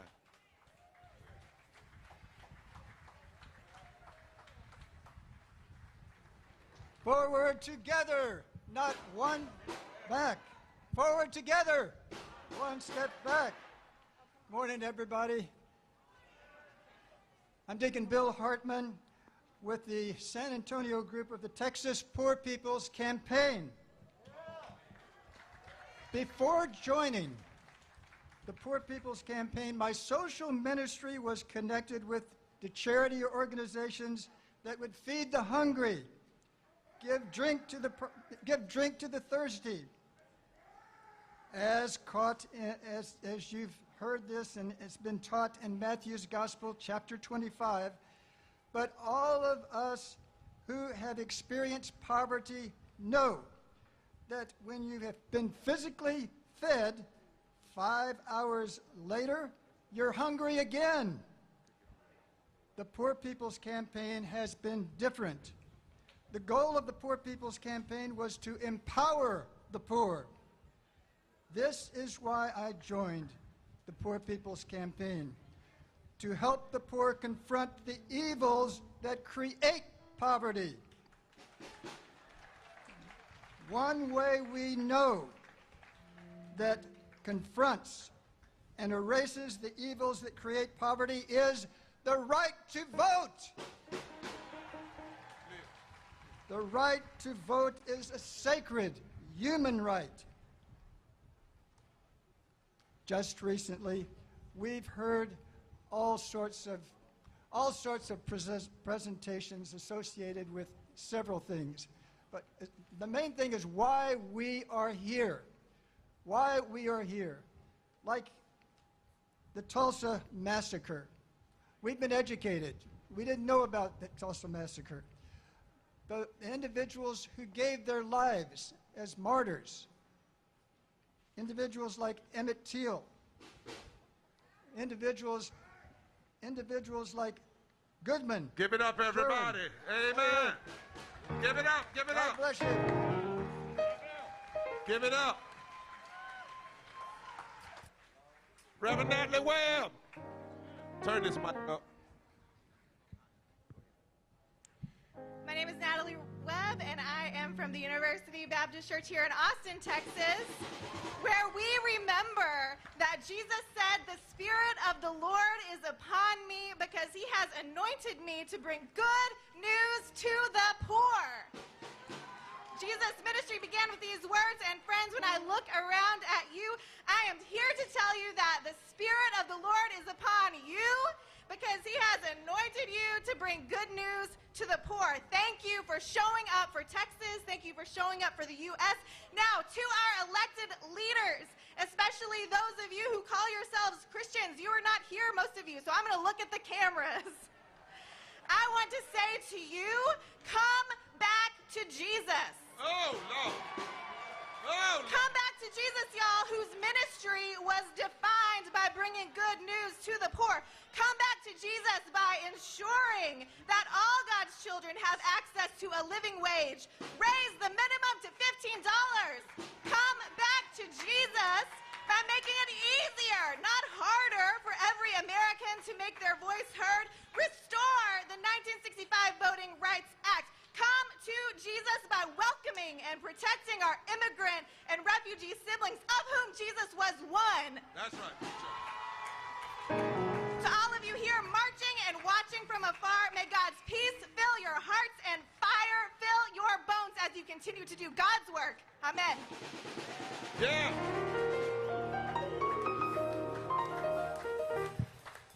In other words, turn this mic up. Tell all the politicians, stop putting your hands on the Bible and swearing yourself into office without reading the Bible and knowing what it really says about justice. We want to have another one of our Muslim sisters to come and represent that faith in this community. As you all see, we have impacted people and religious leaders from here. See, too often when folk claim to be nationalizing something, they come to the state and they have all these folk that are not even from the state to speak. That's not how you do it. You let the people hear, and you should always start with the impacted people. I'm so sick of going to rallies where the only folk that speak are the people trying to speak for folk. Somebody shout, I got a voice, and we shall be heard.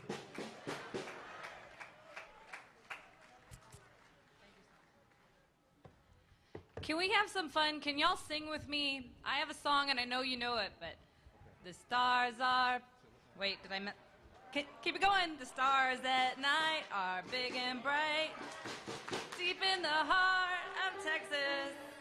I'm singing that song because y'all, our star is rising and they're scared. They want to stop us from using our voice, but are we going to let them? No. A little louder, are we going to let them? Because we're here to fight for all of our voices. Even though I'm standing here as a Muslim, I'm not here just to fight for the Muslim voice. I'm here to fight for all of our voices, because when we all stand up, we're stronger together. When I think of Texas, are we a red state? Do you know what we are, though? A non-voting state. And it's by design, but we're here to change that, right? Did you know that Texas has one of the largest Muslim populations in the nation? We come out and we're going to keep voting, and I just want to say one thing to y'all. We're not going to let them stop us from coming out, and this is our country, and I'm what an American looks like.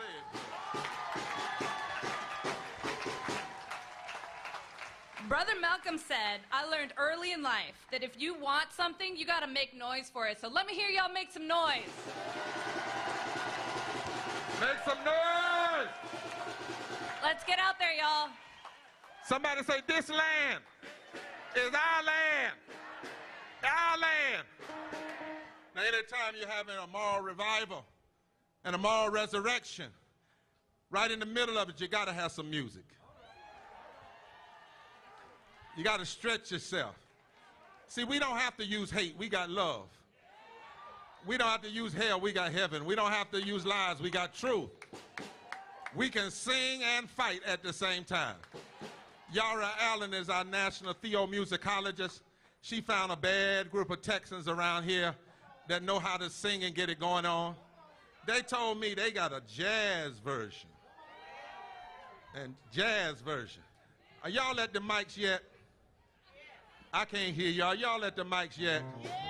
Come on real quick, musicians. I need to hear you. Are you at the mics yet? Yes. Are you ready, Yara? Yes. Can I hear that keyboard kick it one time? Can I hear the drummer?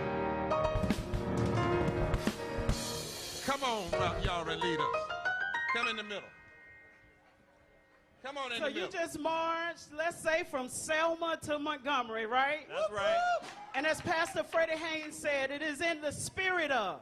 And so we invite the spirit of our ancestors, and we invite the spirit of our elders as we sing one of their songs. Woke up this morning with my mind. Come on. How about it stayed on justice? Well. All right? Let's go. Come on, Texas. Put those hands together. Let America hear it. Because we ain't going nowhere. Come on, everybody.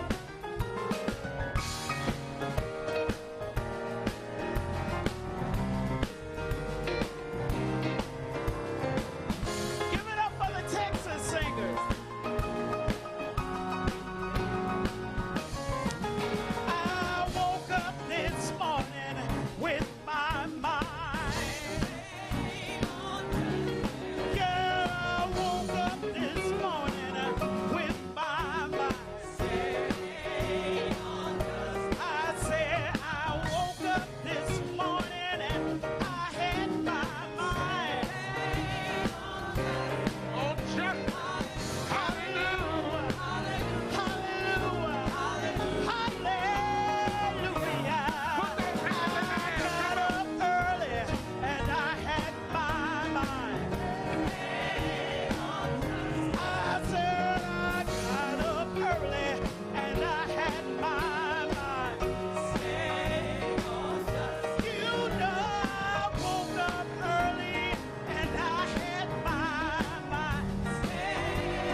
justice. And that's why the extremists will not win, because we will not quit. Give it up for the music. Now we have exactly 12 minutes and exactly 7 speakers, and they got to give 1 minute and 15 seconds. And somebody say, ain't gonna take that long for them to cuss. No, we don't want you to cuss that bad. Where's my little Brian? He's supposed to take this with him. And we want to invite them to come. I'm gonna call all their names. They're gonna all respect each other. And then we're gonna end with some instructions. And then the concert. We ought to get Willie and y'all to sing together. What y'all think? Y'all send a message to Brother Nelson. Say he ought to get with y'all Allen. Now, you know, sometimes oppression will lie to you. And oppression will tell you that they're going to bury you, your rights. You know, I've had people since coming to Texas send little ugly messages. You come to Texas, such and such a thing going to happen. But you know, we trust God, and we trust the good people of Texas. So sometimes oppression will lie. I think that oppression is lying when they say they're going to bury our minimum wage raised to 15, and our People's Act, and our voting rights, and our protection for immigrants under the filibuster. I think they're more noise than they are power. And we stand up, we have the power. Anything in that casket?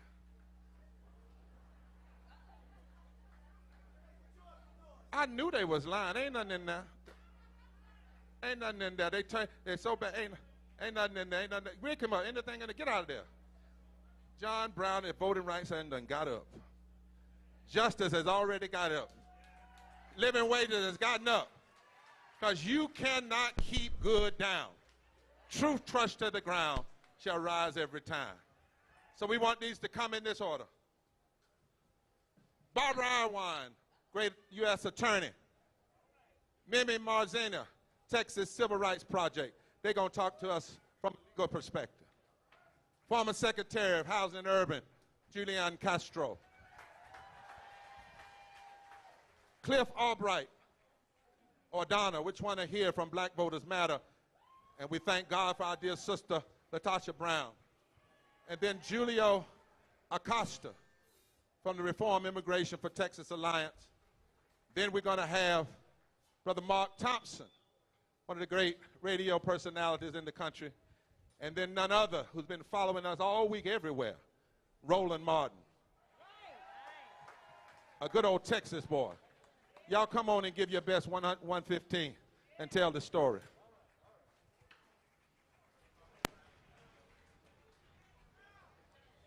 Hey, Texas!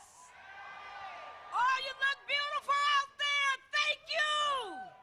You know, I'm Barbara Irwine, and I am the president of the Transformative Justice Coalition. I'm joined by my co-leader, Darrell D. Jones, Esquire. Yeah, there's some good lawyers out there, and we are some of them. But I just want to say one thing. We were with Reverend Barber 2 weeks ago, 3 weeks ago, when we all got arrested with Reverend Jackson in Washington, D.C. We were together, believe it or not, on Monday in Phoenix when we got arrested again. Oh, and guess what? Where are we right now? We're here in Texas. Because we got a word. We got a word for the U.S. Senate. It is time for you to do your job. Pass the For the People Act now. Pass D.C. statehood now. Pass the John Lewis Voting Rights Advancement Act now. We know that if John Lewis was here, where he would be at this moment, he would be standing next to you. We know that if Lyndon Baines Johnson was here, he would be standing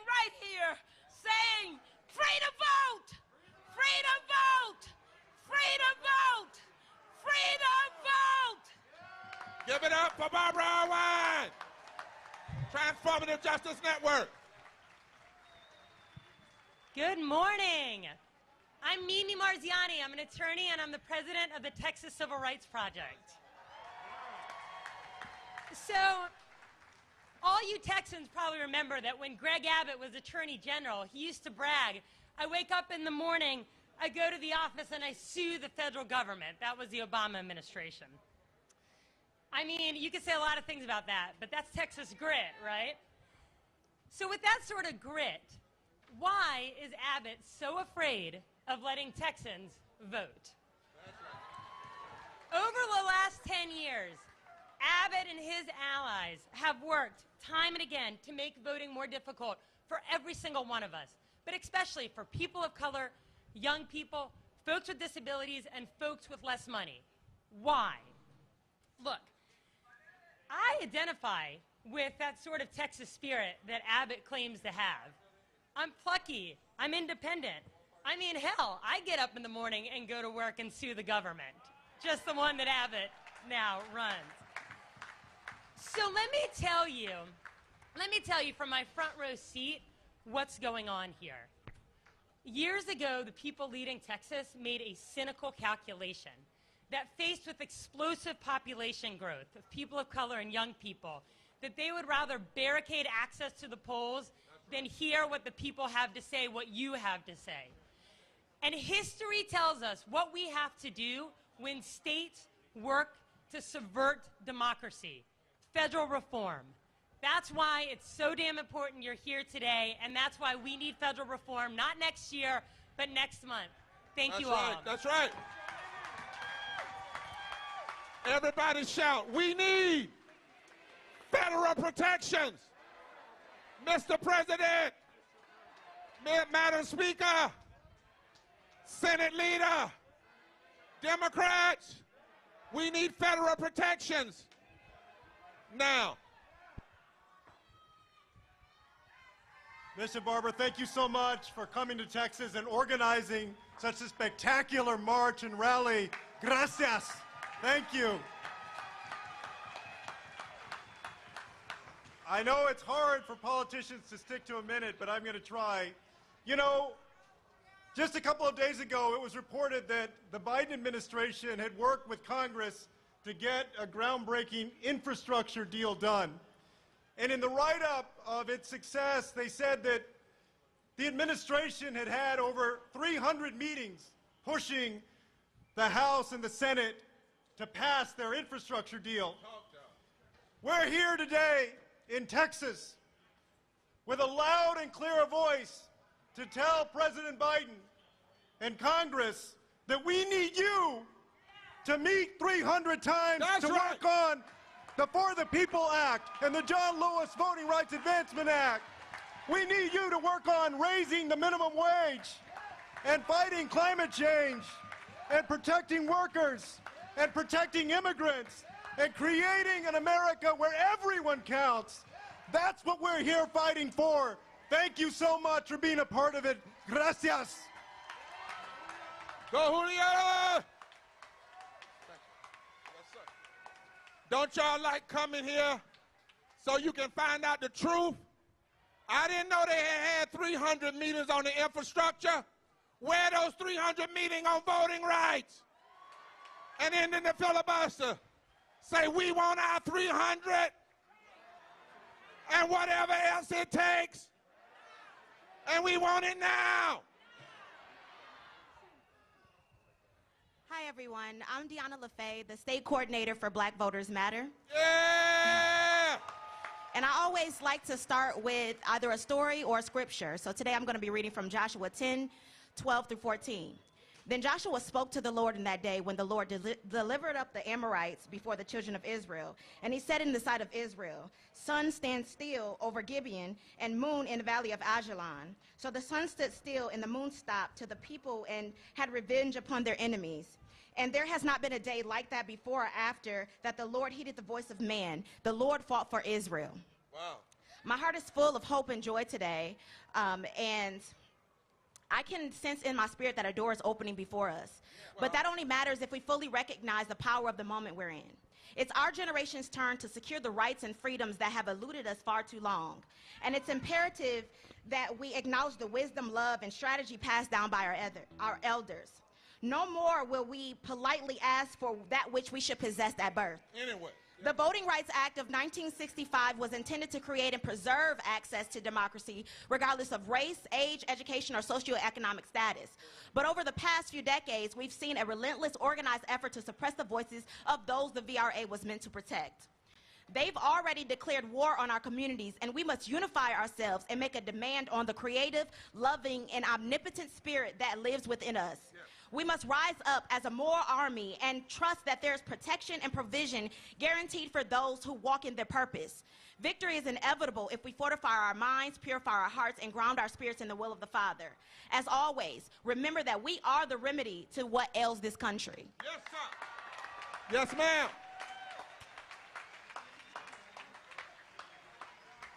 Hi, y'all. My name is Julio Acosta.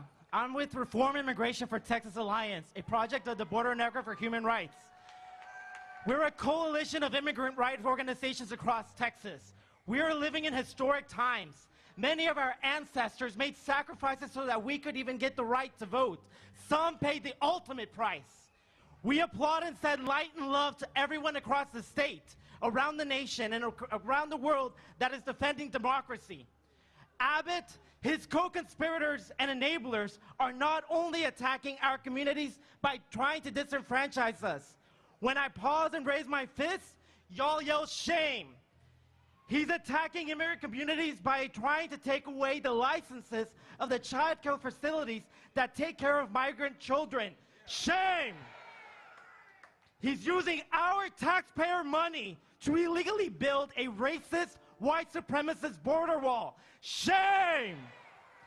He's directing the Department of Public Safety to racially profile vehicles that seem like they have undocumented passengers. Shame! He invited a twice-impeached ex-president to push lies and false propaganda about our border communities. Shame! We are not just asking for protection of our immigrant communities. We are demanding what is morally fair and just of the U.S. Congress and the President.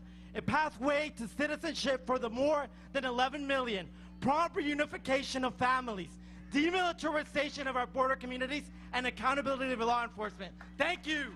Give it up. Mark Thompson. We bless Dr. Barber and Dr. Theo Harris for calling us here. It is appropriate the comparison to Selma and Montgomery, the march. For the original plan was a Black Lives Matter march. The plan was to march the casket of Jimmy Lee Jackson from Selma to Montgomery and lay it at the steps of the Capitol to hold Governor Wallace accountable for what he had done. It is also appropriate that we argue to end the filibuster right here in Texas, because much of the meaning of the filibuster began right here in Texas. Right here. The filibuster got its name from a group of people known as filibusterers, and they used to go into Central America and South America, all over Latin America, and try to annex countries to become slave states of the Confederacy. They were the ones, the filibusterers. The people in the Central America referred to them as filibusteros. They were the ones that lobbied for the annexation of Texas as a slave state into the Union. And so the filibuster then was about slavery. The filibuster today is about slavery. The filibuster represents a small group of white men preventing a majority from voting. That's right. And there's another name for that, and we call it apartheid. But we know insurrections never win. Right. Only resurrections win. This is a moral resurrection and an example of Dr. King's beloved community. We are love. And so we say to the governor and to the state legislature, this is real love. This is the beloved community. If you're looking for real love, what you see today is exactly what you get. God bless you all. Forward together. No step back. Say it, Mark. Say, this is what real love looks like a son of Texas is coming now, none other than Roland Martin. Unscripted. When Reverend Barber called me and said, should we do this, I said, when are we going?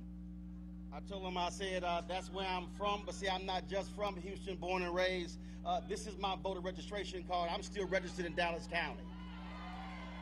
And so when we talk about why we are here, I'm not just here for me. I'm here for my nieces Chloe and Anastasia and Atlantis and Trey and Faith and Solomon and Michaela and Chelsea and Rachel and Raquel and Elizabeth and Chris and Jeremy, for my 74-year-old parents who still work the polls in Dallas. That's why I'm here. This requires people today to care enough to fight for what's right, and there's got to be modern-day shamers. If you read 2 Samuel, what you'll see, there was a field of lentils, and the Israelis, they say, you know what, we're going to run past it because it wasn't important. There are some Democrats in this country that say voting rights is not important. I dare say this is the fight that we must have, we must be engaged in. We must challenge every weak Democrat, every sorry Republican, every silent independent, that you will not stand in the way of our right to vote. In the words of my frat brother, Vertner Woodson Taney, I'm an alpha, he said we will fight until hell freezes over, and then we will fight on the ice. Yeah. Say we will fight until hell freezes over. And we'll fight on the ice. My brothers and sisters, now we must go from rally, on the stage, rally and resurrection to continuing. Because you never get up out of a grave, on the stage, please. You never get up from the grave and then stay in the graveyard. You always get up so you can go back to work and do more of what you were doing before you died. I know some of them tried to during the pandemic, but look at you now. Turn this mic on. Look at you now. And if you want to keep up with what's going on, go to www.poorpeoplescampaign.org, because we're serious. If they don't get this done, Barbara Irwine says you shouldn't even have a recess until you do right. No recess till you end the filibuster. No recess till you pass all the provision of the 40 People Act. No recess till you restore the Voting Rights Act. No recess till you raise the minimum wage to 15. No recess till you have permanent protection for all undocumented. No recess until you restore protections against evictions. No recess until you deal with reparations. No recess. We're tired of you staying and working for the corporations and the U.S. Chamber of Commerce and treating the corporations like people and the people like things. And so there's a moral resurrection happening. Go to www.poorpeoplescampaign.org. Now, we leave from here. Over 1,000 clergy and low-wage workers are going to be in Texas. This mic is going out. Some from Texas on Monday. And we are committed to engage in moral direct action. One of the largest ever in the history of the country. If that's what it takes. That's what it takes. I'd rather have on handcuffs than let people chain up this democracy. Give me this mic. I'd rather sit in jail than to watch them chain down living wages and block rights for our immigrant brothers and sisters. Just like COVID, you don't take an aspirin for COVID. We can't take a narrower bill for voting rights. We need a full antidote, a full vaccine against racism and classism and retrogression. I want to ask a diverse number of the speakers to come up behind me, because I want to say something before we bring on our brother Willie Nelson. If you want to text to know what's going on, text moral, M-O-R-A-L, to 38542. That right, Liz? 38542. Come on up. I want y'all to give it up for Brother Beto. God knows. And you don't have to be partisan to send a little piece of money to his group that's trying to protect those legislators and fund them being able to stay up there. Yes. Text moral, M-O-R-A-L, to 38542, or go to www.poorpeoplescampaign.org. Does it look diverse behind me, black and white and brown? Let me have this is the America they're afraid of, and I think we ought to help realize their fears. Because you know what? If we do it with love, some of them might come on over and let us love them in the right way. We not only look for resurrection, give me a towel, we look for redemption. We don't hate individuals, we hate the evil policies. And there it is possible. Lyndon Baines Johnson wasn't always on the side. And his daughter we talked about this, voting rights. He wasn't. He told King and them to go give him some power. He come from Texas. He lost friends because he decided to stand up for the Civil Rights Act. Russell in Georgia turned on him like a dog. Russell was the white supremacist out of Georgia. They said, come on, Lyndon, you from Texas. But Lyndon said, but I got to see God one day. And I ain't going to see God. You know, I might have some personal faults, but I'm not going to see God and not do right when it comes to justice and voting rights while I got the power. What if we had listened to him on poor people? What if we had really finished the war on poverty? And so as we get ready to bring on Brother Willie, and Brother Willie, I got to fist bump you because I love you. My brother Frank Jones told me to tell you hello, and I hope you and Yara come up here. I want to do one song. I hope Willie will jump in a moment. But Brother Beto, where are you? I want to tell you something.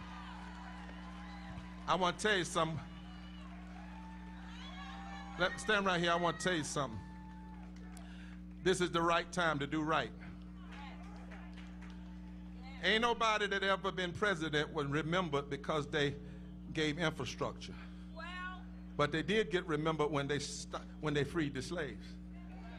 They are remembered for the New Deal. They are remembered for women's suffrage. They are remembered for signing the 64 and the 64 Civil Rights 65. Those are the things that matter. And Brother Beto, when I came to Texas, they told me, you got some rattlesnakes in Texas. And my son is an environmental physicist. And so he told me, he said, Daddy, you got to deal with rattlesnakes a certain way. Because rattlesnakes are cold-blooded. He said they live in the low country. You can't kill a rattlesnake, can't fight a rattlesnake on his own territory. They tell us that up in the mountains, there's a line called the snake line. And if you can get above the snake line, you don't have to worry about rattlesnakes, because rattlesnakes die at high altitude. They can't breathe. They asphyxiate at high altitude.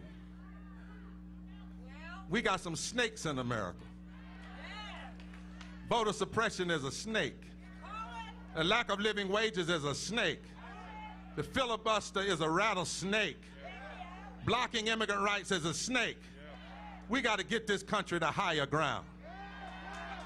We can get them to higher ground, they'll asphyxiate.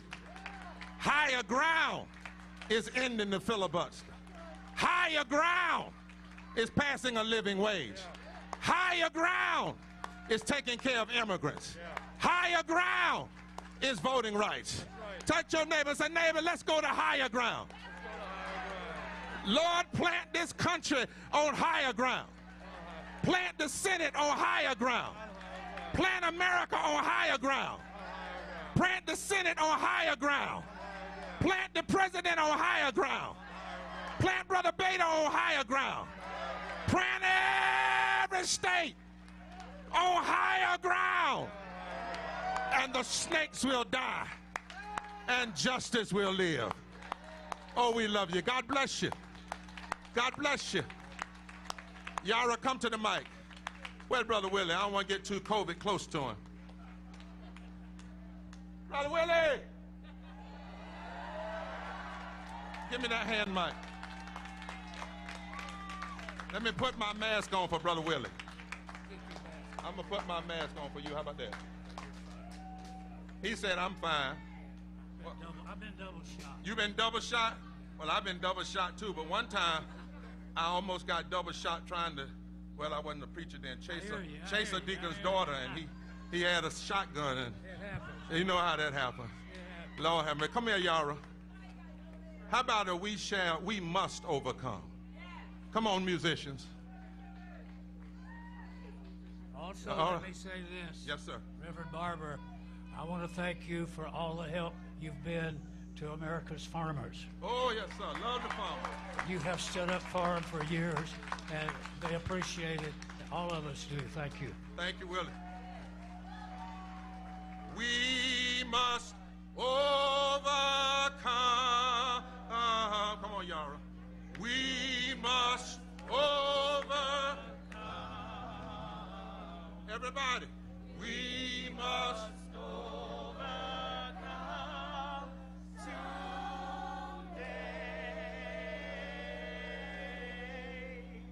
Oh, deep in our hearts, I do believe. We must. We must overcome.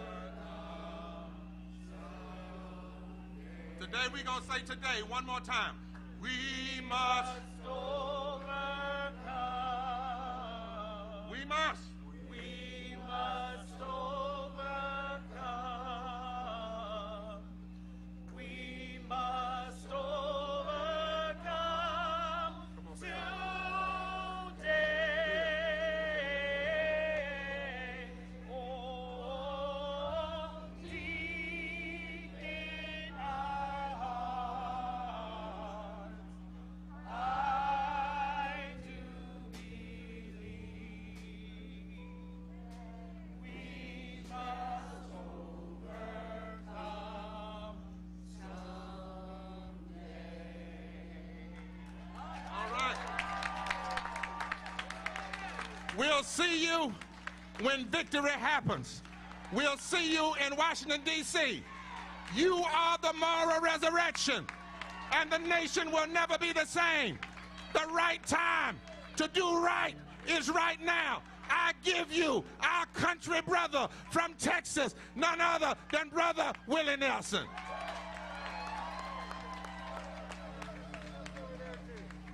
Steps off the back, you can go too.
Whiskey River, take my mind.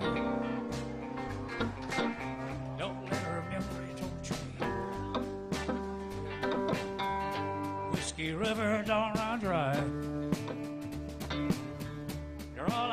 take care of me. Whiskey River, take my heart. Don't let her memory torture me. Whiskey River, don't run dry. All I got, take care of me.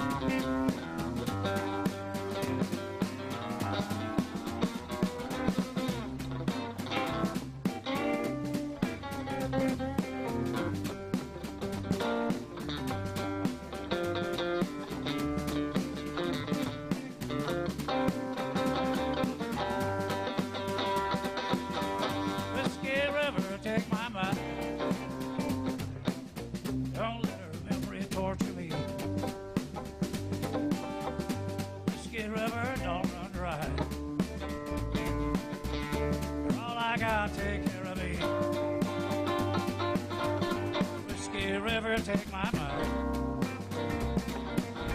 Don't let her memory torture me. Whiskey River, don't run dry. All I got, take care of me.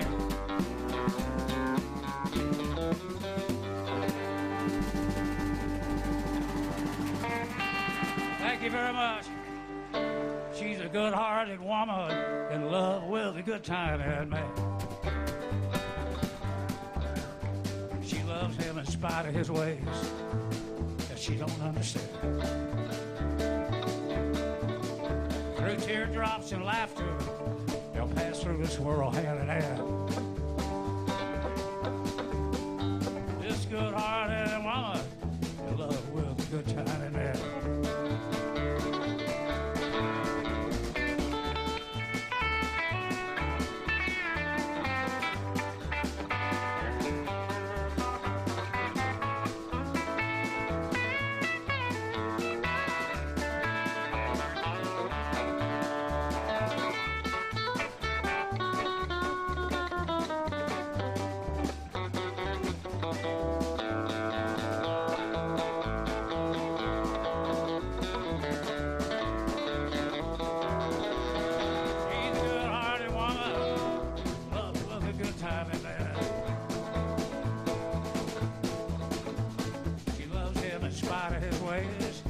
She don't understand.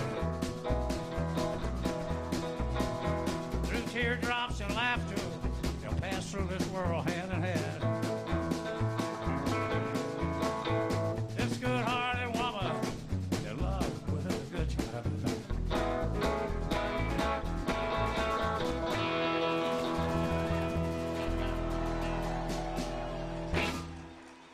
Thank y'all. We wrote a song a while back called Vote 'Em Out. If you don't like who's in there, vote 'em out. That's the biggest gun we got, called the ballot box. So if you don't like who's in there, if you don't like who's in there, vote 'em out. That's what election day is all about. The biggest gun we got, called the ballot box. If you don't like who's in there, vote 'em out. Vote 'em out. Vote 'em out. Vote 'em out.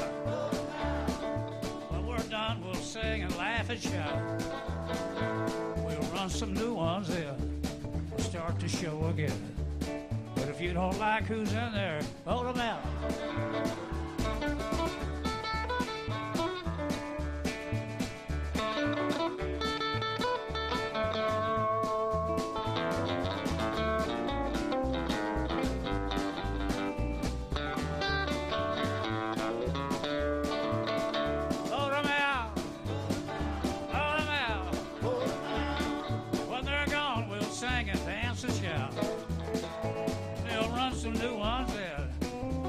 To show again. And if you don't like who's in there, if you don't like who's in there, vote 'em out.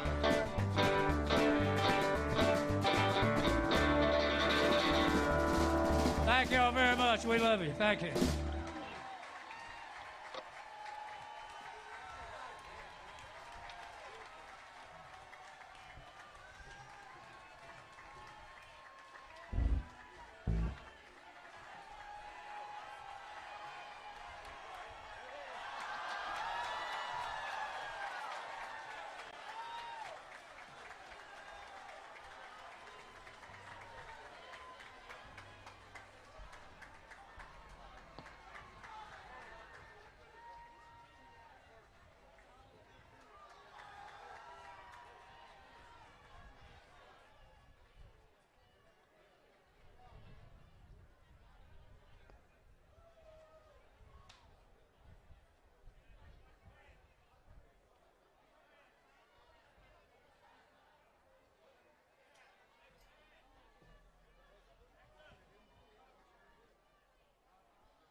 Let's give it up for Brother Willie Nelson.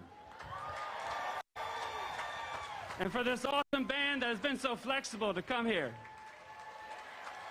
Give it up, give it up. Yes. We say thank you, we love you. Thank you, we love you. Thank you, we love you. Thank you, we love you. Thank you, you. That's a Moral Monday original. As people come out of jail. Willie has been so good to us today. We appreciate all of you connected to the movement. Go to poorpeoplescause.org. Keep the pressure. This is not our last.